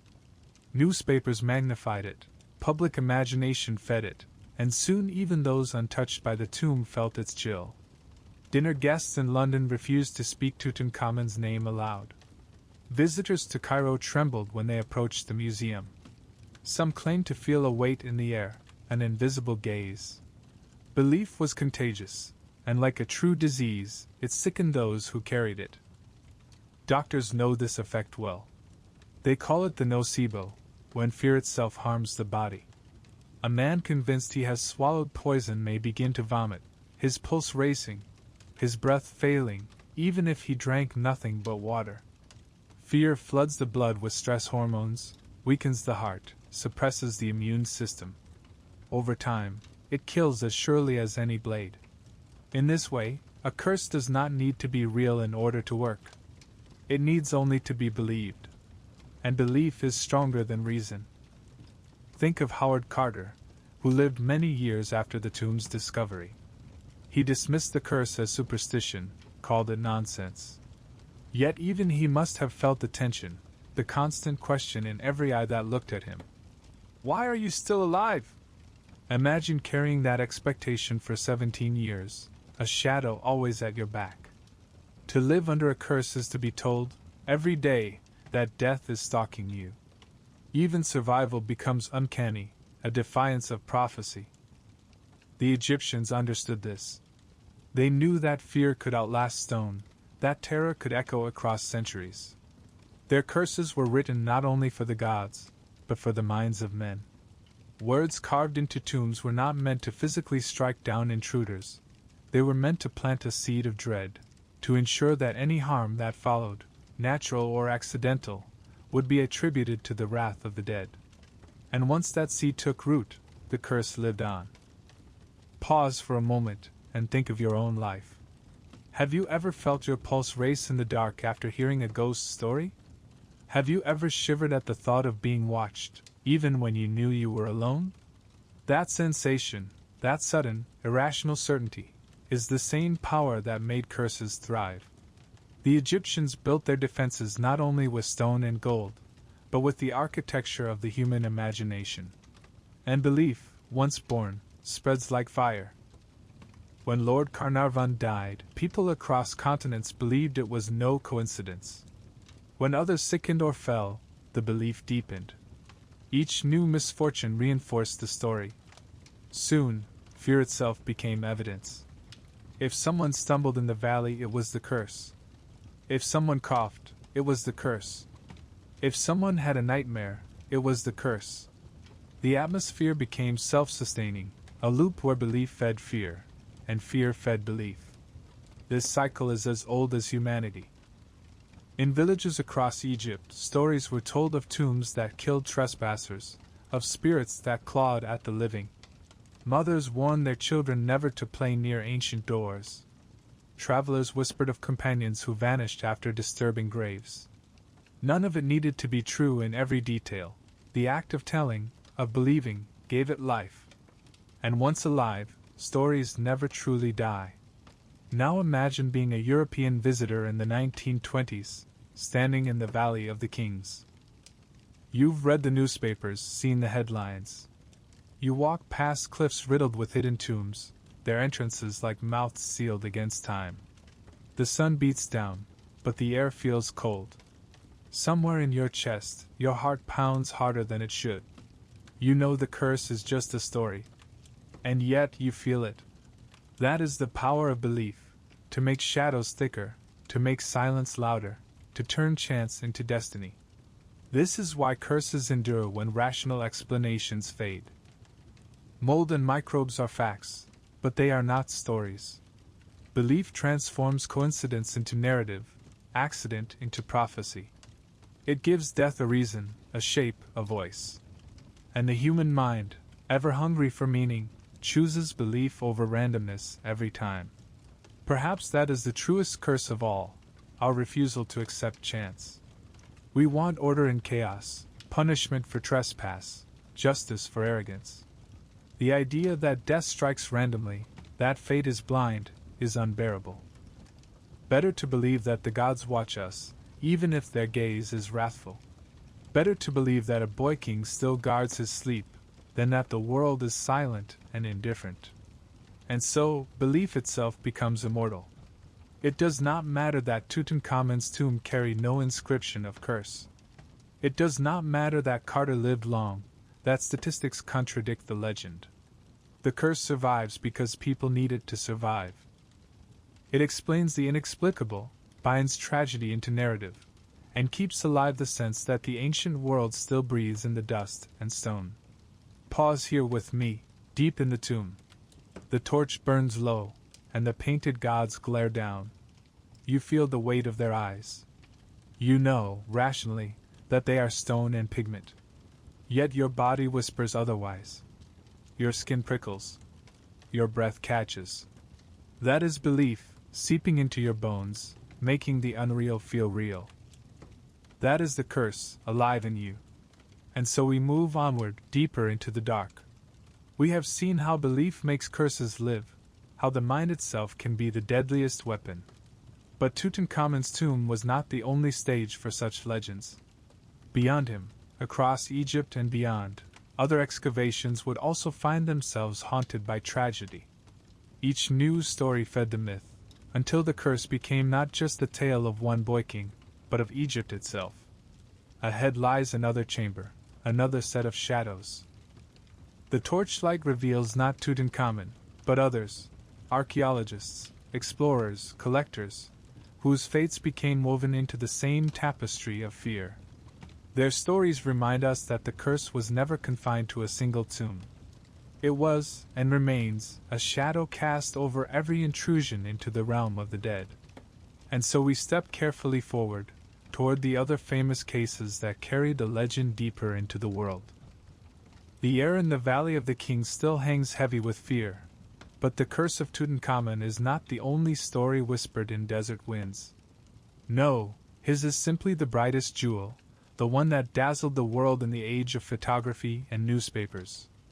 But before him, and after him, the shadow of curses has lingered around other tombs, other discoveries, other names now half forgotten but once spoken in dread. Imagine with me for a moment the earlier years of exploration, when Europeans first began prying open the sealed doors of Egypt with pickaxes and lanterns. Long before Carter, long before Carnarvon, there were tales of misfortune that clung to the men who disturbed the ancient dead. Each tale was another stone in the pyramid of legend. One story tells of a French archaeologist in the 19th century who opened a mummy's coffin and found within it a papyrus inscribed with words of protection. He pocketed the papyrus, dismissing its warning as superstition. Days later, fever struck him, and within weeks he was dead. His colleagues whispered that the curse had claimed him, that the very text he mocked had sealed his fate. Another tale winds its way through the smoky parlors of Victorian England, the story of the unlucky mummy. It was not truly a mummy at all, but a painted wooden coffin lid dating to the 21st dynasty, decorated with the face of a priestess. Those who purchased it claimed to suffer disaster. One man lost his fortune, another his health. A photographer who captured its image died suddenly. Eventually, the artifact found its way to the British Museum, where rumors swirled that it brought misfortune to anyone who touched it. Some even claimed it had been aboard the Titanic in 1912, and that its curse dragged the ship to the depths of the Atlantic. The truth? The unlucky mummy never left London. But the story was too delicious to ignore. It spread like wildfire, proving again that a curse need not be real to be believed. And then there are the smaller stories, scattered like shards across the desert. In Luxor, locals whispered of tourists who brought home scarabs or amulets as souvenirs, only to be struck by misfortune. A woman in England displayed an Egyptian relic on her mantle and saw her household unravel. Illness, bankruptcy, estrangement, until she returned the item to a museum, desperate to be rid of it. Whether coincidence or curse, the effect was the same. Egypt's artifacts became not only treasures, but talismans of dread. Even those who never entered tombs directly were said to fall prey. Consider Sir Archibald Douglas Reed, the radiologist who performed the first X-ray on Tutankhamun's mummy. Soon afterward, he died unexpectedly, his name added to the curses list. Or the archaeologist Arthur Cruttendon Mace, who worked with Carter, fell into a coma and never awoke. In each case, doctors gave rational causes, but the public needed none. To them, these were the echoes of an ancient vengeance, the tally of the gods being paid in flesh. Pause here, and let us think of the pattern. Why do these stories cluster so tightly around Egypt? Other lands are filled with tombs, relics, ruins. Yet it is Egypt that carries this aura of dread, this sense that its dead are jealous of their rest.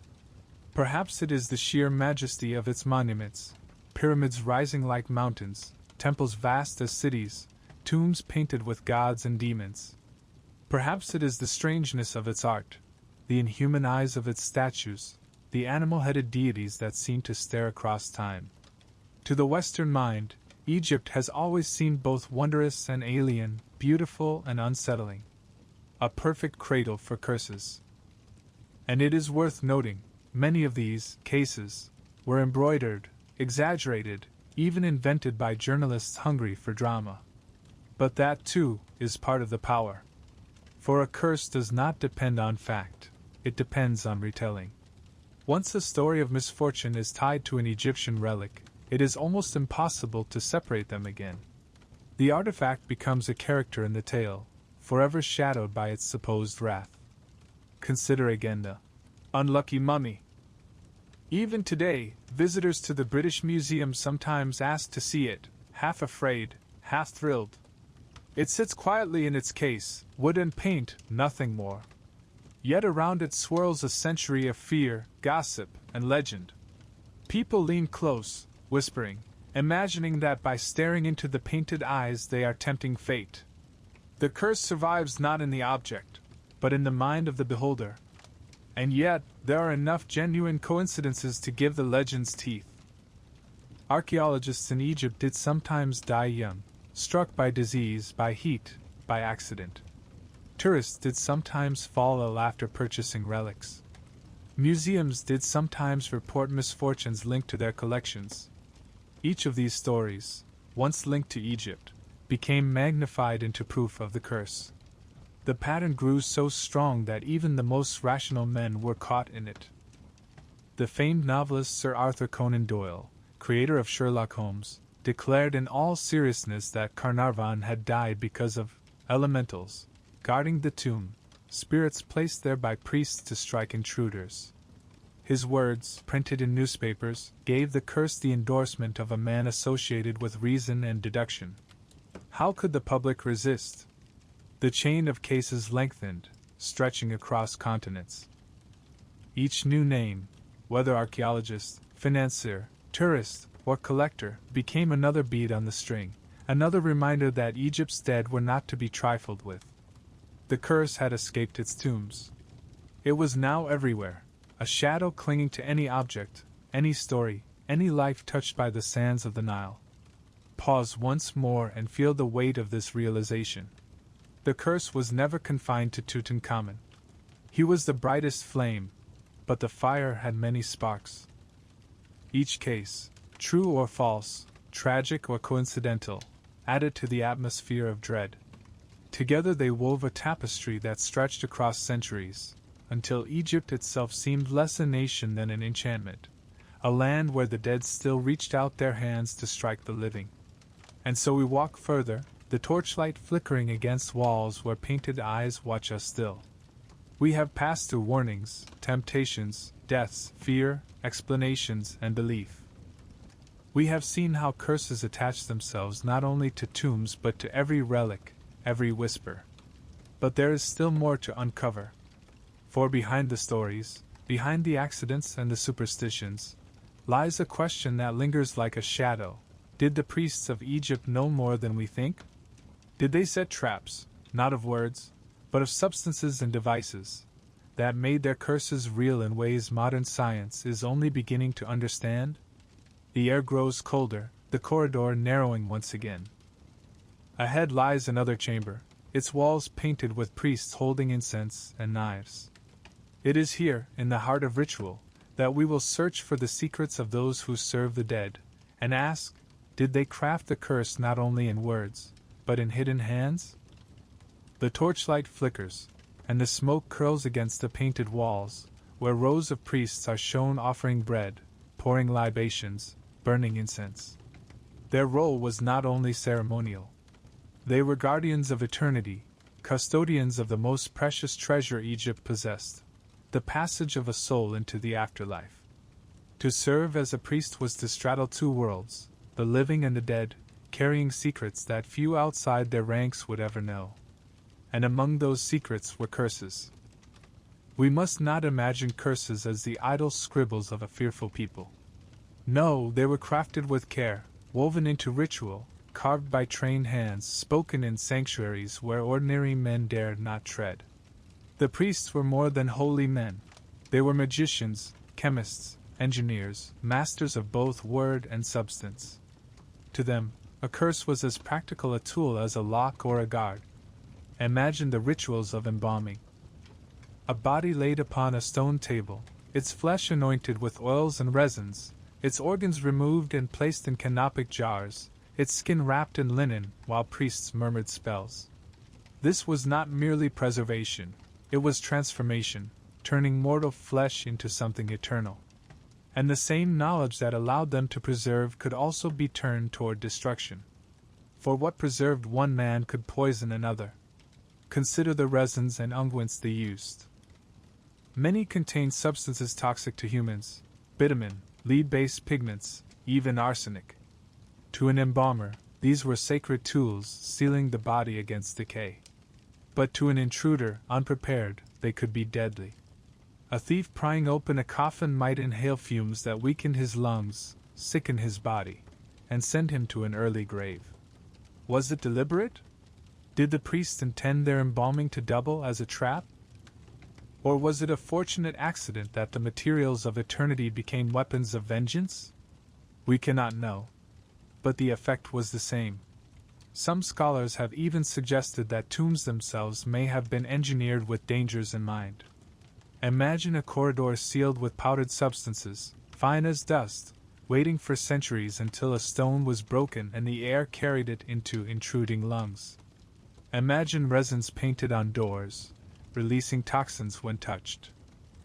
Imagine jars sealed with chemicals that, when shattered, released noxious vapors. Did the priests know chemistry well enough to create such snares? We know they worked with natron to dry bodies, with salts and resins, with compounds that preserved flesh for millennia. It is not unthinkable that they could also craft substances meant to defend. And then there were traps of design. Not all tombs were simple corridors leading to treasure. Some were mazes, false chambers, tunnels angled to confuse. Others contained stone blocks weighing tons, set to drop and crush intruders if the wrong passage was opened. Even the placement of warnings may have been strategic. A terrifying inscription carved at a narrow bend, where a thief's lamp flickered and shadows leapt, striking his mind with sudden dread. The priests understood psychology as well as ritual. Fear was their most potent weapon. They could not guard every tomb forever, but they could guard the imagination. To carve a curse was to place a worm in the mind, a fear that would fester long after the stone was breached. And in this, they succeeded spectacularly. Pause here and picture the priests themselves, chanting in dark temples, their heads shaved, their bodies purified with water. By day they offered food and incense. By night, perhaps, they whispered incantations meant not only for the soul of the dead, but against the hands of the living who might disturb them. They moved between two worlds, fluent in both devotion and intimidation. For what is a curse if not a performance of power? To say, "The gods will strike you," is to remind the living that they are small, fragile, watched. There is also another layer to these secrets: politics. The priests of Egypt were not only servants of gods, they were powerful men in their own right, rivaling even the pharaohs at times. Tombs held not only treasures but the legitimacy of kingship. To guard them was to guard authority itself. A curse, then, was not just for thieves, it was for rivals, for challengers, for anyone who might dare undermine the divine order. To desecrate a king's tomb was to challenge the very balance of the world, Ma'at, the principle of cosmic harmony. And to do so invited not only divine wrath, but human punishment cloaked in divine words. Imagine a rival noble sneaking knowledge of a tomb, hoping to strip away its riches and weaken the pharaoh's legacy. If discovered, he would not simply be accused of theft, he would be cursed, damned by the priests, his memory condemned. The fear of political retribution wrapped itself in the robes of the gods, making every threat heavier, every curse sharper. And there were whispers, too, that priests themselves sometimes became robbers. Who else knew the tombs so well? Who else knew the rituals, the locations, the secret passages? There are records from the time of Ramesses IX of tomb robberies investigated by officials, and in some cases, the culprits were temple men, priests who turned their knowledge into theft. Did they fear the curses? Or did they, having ridden them, know how to avoid their sting? Perhaps they believed themselves immune, or perhaps they too were haunted, their misfortunes later woven into the tapestry of legend. What we see, then, is a complex picture. The priests were not only guardians of souls, but craftsmen of fear.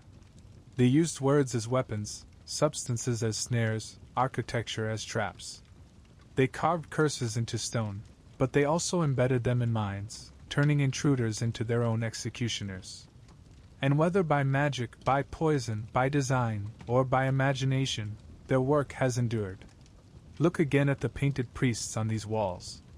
Their faces are calm, serene, as though their work is eternal. And in a way it is. For we are still speaking of them now. Their warnings, their spells, their secrets, these echoes still shape how we think of Egypt, of curses, of death itself.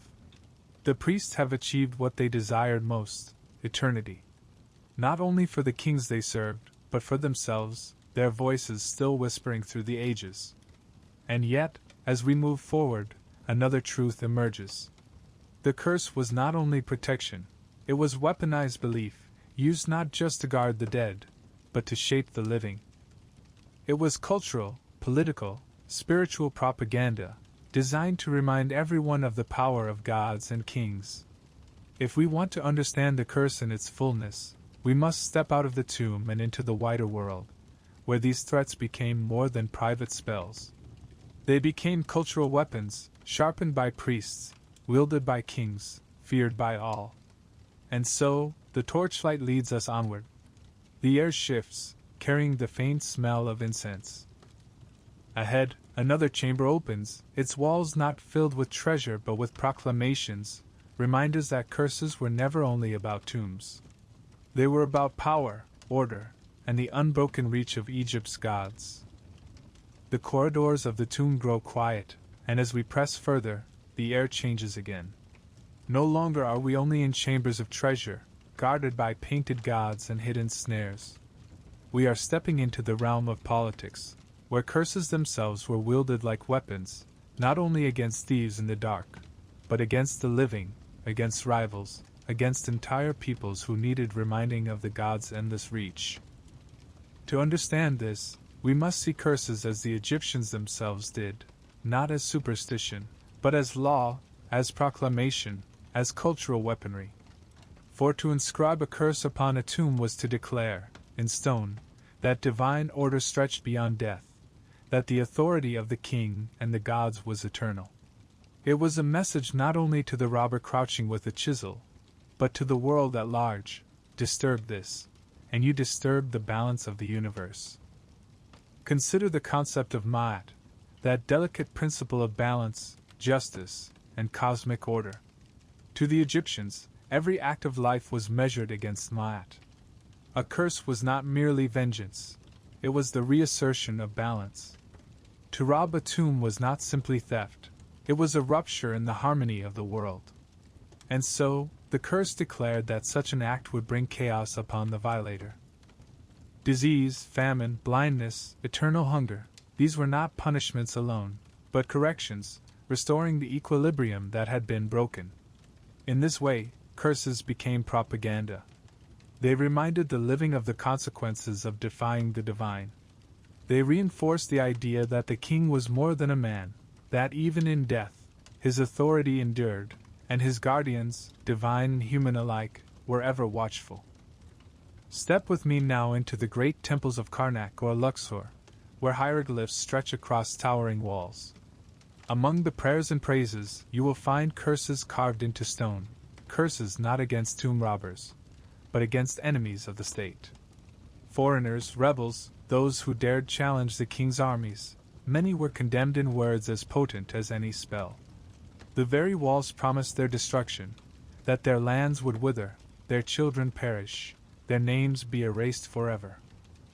This practice reveals something crucial: curses were not confined to the dead. They were part of the living machinery of power. A decree carved into a temple wall was as much a weapon as a spear. When people gathered to worship, they saw not only the glory of the gods, but the threats against those who defied them. And in a world where words carried the weight of magic, these inscriptions were not metaphor. They were binding. To read them was to be caught in their net. It is no coincidence that the erasure of names, damnatio memoriae, was one of the greatest curses the Egyptians could inflict. To strike a name from a wall was to condemn the soul itself, to rob it of eternity. This was no idle act of vandalism. It was a carefully orchestrated political weapon. Rival dynasties chiseled out their enemies' names, leaving blank scars where once letters had glowed with life. In doing so, they enacted the ultimate curse, annihilation of memory. Pause here and think of the power in this. To live forever, the Egyptians believed, one needed one's name spoken, remembered, carved in stone. To erase it was to kill twice, once in life, once in eternity. No wonder, then, that curses often threatened erasure. May his name not be remembered, may his descendants fail, may his memory rot. These were more than insults. They were obliterations, punishments meant to echo in both worlds. And so, the curse became a cultural weapon not just of fear, but of permanence. It reminded every Egyptian, from peasant to noble, that the gods were watching, that the balance of Ma'at was fragile, that to defy it was to invite destruction both in life and beyond. But curses were also intimate weapons. Consider the letters that survived from ordinary Egyptians, written in ink on pottery shards, where people cursed their rivals in everyday disputes. A farmer cursed a neighbor who stole his donkey, wishing blindness upon him. A wife cursed the woman who tempted her husband, calling for scorpions to sting her. These are small things, but they reveal the same logic: words as weapons, curses as extensions of power. If common people wielded them against rivals, how much more potent were the curses wielded by priests and kings? We must also see curses as performances. Imagine a priest reading aloud the inscription of a tomb, his voice echoing in the stone chamber. He who enters will be devoured by the serpent, his corpse left to the jackals. The words would hang in the air, heavy, terrifying. To speak them was to make them real. And those who heard them would carry that fear, repeating it, magnifying it, spreading it outward like ripples on water. In this way, the curse was not only carved but spoken, a weapon aimed directly at human imagination. And imagination, as we have seen, is the most vulnerable of targets. The Western world, when it first encountered these curses, did not see them as propaganda. To Victorians, to Edwardians, they were exotic, thrilling, proof of a strange and mystical civilization. But in Egypt, they had been practical, political, powerful. They kept tombs sealed, temples respected, names remembered, or erased. They were tools of control in a society where death was as real a stage of life as birth. Pause once more, and consider this irony. The priests who carved curses into tombs did not imagine they were writing for us, thousands of years later. They wrote for their own time, for their own people, to keep order in their own fragile world. And yet their words have reached across the centuries, transformed, amplified, reborn. What was once propaganda is now legend. What was once a political tool is now a ghost story. The cultural weapon of their time has become the folklore of ours. As we stand here, the torchlight flickering on painted walls, we see how curses served many masters. They guarded the dead. They warned the living. They defended kingship. They erased enemies. They whispered fear.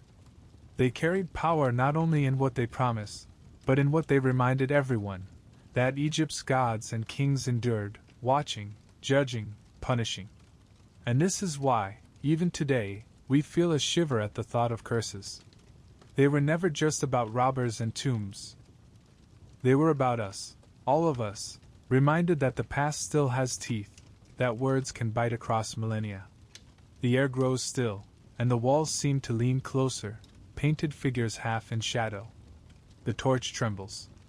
Ahead lies the final turn in our journey, where we weigh myth against reality. Were these curses ever truly effective? Or are they, as scholars insist, little more than legends carved in stone? To answer, we must step into the last chamber, where myth and reality blur, and where the truth of the curse reveals itself, not in gold or in stone, but in the stories that refuse to die. The corridor narrows as we walk, stone pressing close on either side, as though the tomb itself wishes to remind us of its weight. For hours, perhaps days, we have wandered through shadows of fear and wonder. Now we pause at the threshold of the final debate, myth versus reality. The curse of the pharaohs stands before us like a figure carved in half-light. From one angle, it is legend, superstition, imagination. From another, it is history, borne out in coincidences, in deaths, in the very atmosphere of dread that lingers to this day. Which is it? Perhaps both. Let us begin with the reality. We know that Tutankhamun's tomb bore no carved curse. No words of wrath adorned its doorway. The famous phrase, "Death shall come on swift wings to him who disturbs the king," was the invention of journalists eager for drama. The reality is that most tombs carried only prayers and spells of protection, not open threats. Even those inscriptions that warned of crocodiles, serpents, or divine wrath were rare, and more often symbolic than literal. The reality is also statistical. Of the many men who worked in Tutankhamun's tomb, most lived long lives. Howard Carter himself died nearly 2 decades later. Several key team members survived well into old age. The mortality rate among the excavators was no higher than among their contemporaries who never set foot in Egypt. If this was a curse, it was strangely selective, claiming only a few while sparing the rest. And yet, myth does not die so easily. For Lord Carnarvon did die, and his death was strange enough, sudden enough, to strike the spark. For others did fall ill, did perish, did suffer misfortune. And each time, the legend deepened. Reality could tally statistics, but myth needed only a handful of stories, retold and magnified, to outweigh logic. Pause here, and think of how myth works. It does not care for balance sheets, for percentages, for rational explanation. It thrives on narrative, on coincidence, on atmosphere. One strange death in the right place, at the right time, can overshadow a dozen ordinary lives. Carnarvon's fever, Gould's pneumonia, Mace's coma, Reed's collapse, all became the bones of a story far stronger than facts. The curse lived not because it killed many, but because it killed meaningfully. And this is the essence of myth: it gives shape to randomness. Death is chaotic, arbitrary, cruel. Myth makes it purposeful. To say, Carnarvon died of infection, is mundane. To say, Carnarvon died because the boy king reached out from eternity, is powerful. One is fact, the other is legend. And legends endure because they satisfy the hunger of the human mind for meaning. Reality also tells us of microbes, spores, toxins, scientific explanations for illness. Myth, however, tells us of gods watching, of serpents waiting, of justice stretching across centuries. Which do we prefer? Which story do we tell at night, by lamplight, to make our listeners shiver? Myth always wins. Not because it is truer, but because it is deeper. Think of the unlucky mummy, the coffin lid in the British Museum. Reality: it is wood and paint, an artifact like thousands of others. It never sailed on the Titanic, never cursed its owners. Yet myth insists it sank ships, ruined lives, whispered vengeance in London's halls. Which is remembered today? Not the catalogue number, not the chemical composition of the paint, but the legend. Reality tells us that the priests of Egypt were men of ritual and tradition, not sorcerers crafting elaborate chemical traps. Myth tells us they were masters of poisons, cunning in their vengeance, setting snares that lay in wait for centuries. Which is more compelling? Which do we believe when the torch flickers and the tomb breathes its stale air into our lungs? Pause, and let the question settle. Does it matter if the curse was real? For in a way, the myth is the reality. The curse exists because we believe it does. Because millions of people across a century have whispered of it, written of it, feared it. Because journalists and novelists, filmmakers and storytellers, have given it flesh and voice. In this sense, the curse is as real as any god the Egyptians worshipped. Not carved in stone, but carved in imagination. And imagination is the truest eternity of all. Think back to the Egyptians themselves. Did they believe their curses literally killed intruders? Or did they, too, understand that the power lay in fear, in the imagination of those who read the words? Perhaps they knew exactly what they were doing, planting seeds of dread that would outlive kingdoms, dynasties, even empires. If so, then their work was astonishingly successful. For here we are, 3,000 years later, still caught in their net. Reality strips the curse down to infection, to coincidence, to exaggeration. Myth clothes it in gold and shadow, in wrath and eternity. But in the end, both truths coexist. The curse is myth in form, reality in effect. It may not kill with divine lightning, but it kills with fear, with imagination, with the weight of belief. And that, in its way, is more enduring than any spell. Pause with me one last time in this chamber. The torch burns low, its light trembling on the painted walls. Around us, the figures of gods and demons stare, their eyes unblinking. We know, rationally, that they are pigment, stone, art. And yet, do you not feel them watching? Do you not sense the weight of 3,000 years pressing in? That is the space where myth and reality meet, where the mind believes what the body denies. That is the curse, alive in us still. And so, as we walk onward, the torchlight showing us the final chamber, we prepare for the last reflection. The curse, whether myth or fact, whether written or invented, has endured. It has become part of our world, as eternal as the treasures it guards.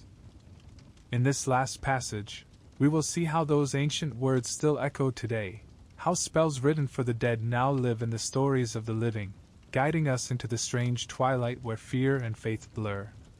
The corridor opens, wide and dark, into the final chamber. The air is colder, stiller, as though waiting. The walls ahead whisper not of warning, but of endurance. The journey of the curse is almost complete, and in the stillness we hear its last voice, the spells that endure, long after the kings have turned to dust. The air is cool here, deep in the belly of stone. The torchlight flickers across painted walls where gods stretch out their hands, eternal and still. We have passed through warnings and deaths, through belief and myth, through traps and texts. And now we pause, surrounded not by treasure, not by shadow, but by silence, the silence that belongs to endurance. For curses, in the end, are not about death. They are about survival. What strikes us most, after all this, is not the number of men who died, nor the number of relics that crumbled, but the fact that these stories still live. That across 3,000 years, the words of priests, the fears of robbers, the legends of journalists, the whispers of guides, all have converged into one unbroken tale. The curse of the pharaohs may or may not have slain its victims, but it has conquered time. Consider the Book of the Dead again. Its spells were meant to guide the soul, to come forth by day, to rise anew with the sun. Each spell carved or written was a kind of insurance, a guarantee that words would outlive flesh. And so they have. The papyri crumble, the coffins crack, the bodies turn to dust, yet the words still work. They still guide, not the souls of kings, but our own imaginations, our own restless fears. A curse carved into a tomb wall did not need to kill in its own time. Its true prey was always us, the future, the intruder who would walk with torchlight centuries later, the reader, the listener, the believer. The priests may have intended to frighten tomb robbers of their age, but what they created was a story strong enough to terrify the modern world. That is the spell that endures. Pause and listen, can you hear it? In Cairo's museums, in London's halls, in Parisian salons, in American parlors, the curse has been spoken, retold, embroidered. It has been painted in films, whispered in ghost stories, dramatized in novels. It has crossed borders, crossed languages, crossed centuries. It is not trapped in the Valley of the Kings, it has followed us everywhere. That is the true triumph of the Egyptians. Their kings may have fallen, their temples may lie in ruin, their dynasties long gone, but their words live. Their warnings still echo, their threats still chill the spine. To fear Tutankhamun's curse in 1923, To speak of unlucky mummies in 1912, to whisper of haunted relics today, is to admit that the Egyptians succeeded. Their spells worked. They endure. And think, too, of how belief transforms into culture. The idea of the curse has seeped into our collective imagination. Even those who scoff at it, who laugh at the thought of mummies rising from their wrappings, still feel the shiver when standing before a sealed tomb. Even now, in an age of satellites and microscopes, the idea of the pharaoh's curse appears in films, in games, in novels. It has become folklore, myth, superstition, entertainment, but beneath it all, it still carries the same weight: fear of trespassing, fear of breaking boundaries, fear of death itself. Perhaps that is the heart of it. The curse is not truly about Egypt. It is about us. It speaks to the universal fear of death, of disturbing what should not be disturbed, of meddling with mysteries beyond our grasp. To enter a tomb is to enter eternity, to step into a world where the living do not belong. The curse is the voice that reminds us, you should not be here. And that warning, whispered in our bones, is timeless. The reality is that the Egyptians are gone. The kings lie in glass cases in museums, their faces exposed to the gaze of strangers. Their treasures sit behind glass, admired, catalogued, studied. The priests are dust, their chants silent. Yet the curse lives on, stronger than flesh, stronger than empire. It has crossed into immortality, just as they intended. Pause once more, and let your mind drift. Imagine the Valley of the Kings beneath the moonlight. The cliffs loom, the stars wheel overhead. Somewhere, deep beneath the rock, a pharaoh lies wrapped in linen, surrounded by painted gods. Around him, inscriptions whisper their eternal warnings. Above him, tourists wander with flashlights, guides tell stories, children press their noses to glass. And in all of it, the curse breathes. Not as a spell, not as a toxin, but as a story, alive, enduring, forever retold. This, then, is the conclusion. The curse of Egypt is both myth and reality. It did not strike down all who entered, but it struck the imagination of the world. It was not carved in every tomb, but it was written into the very way Egyptians saw life, death, and eternity. It was not always a trap, but it was always a weapon of fear, of power, of belief. And that weapon still works, even now. The torch sputters, its flame almost gone. Around us, the walls shimmer faintly in the dim light, figures frozen in eternal ritual.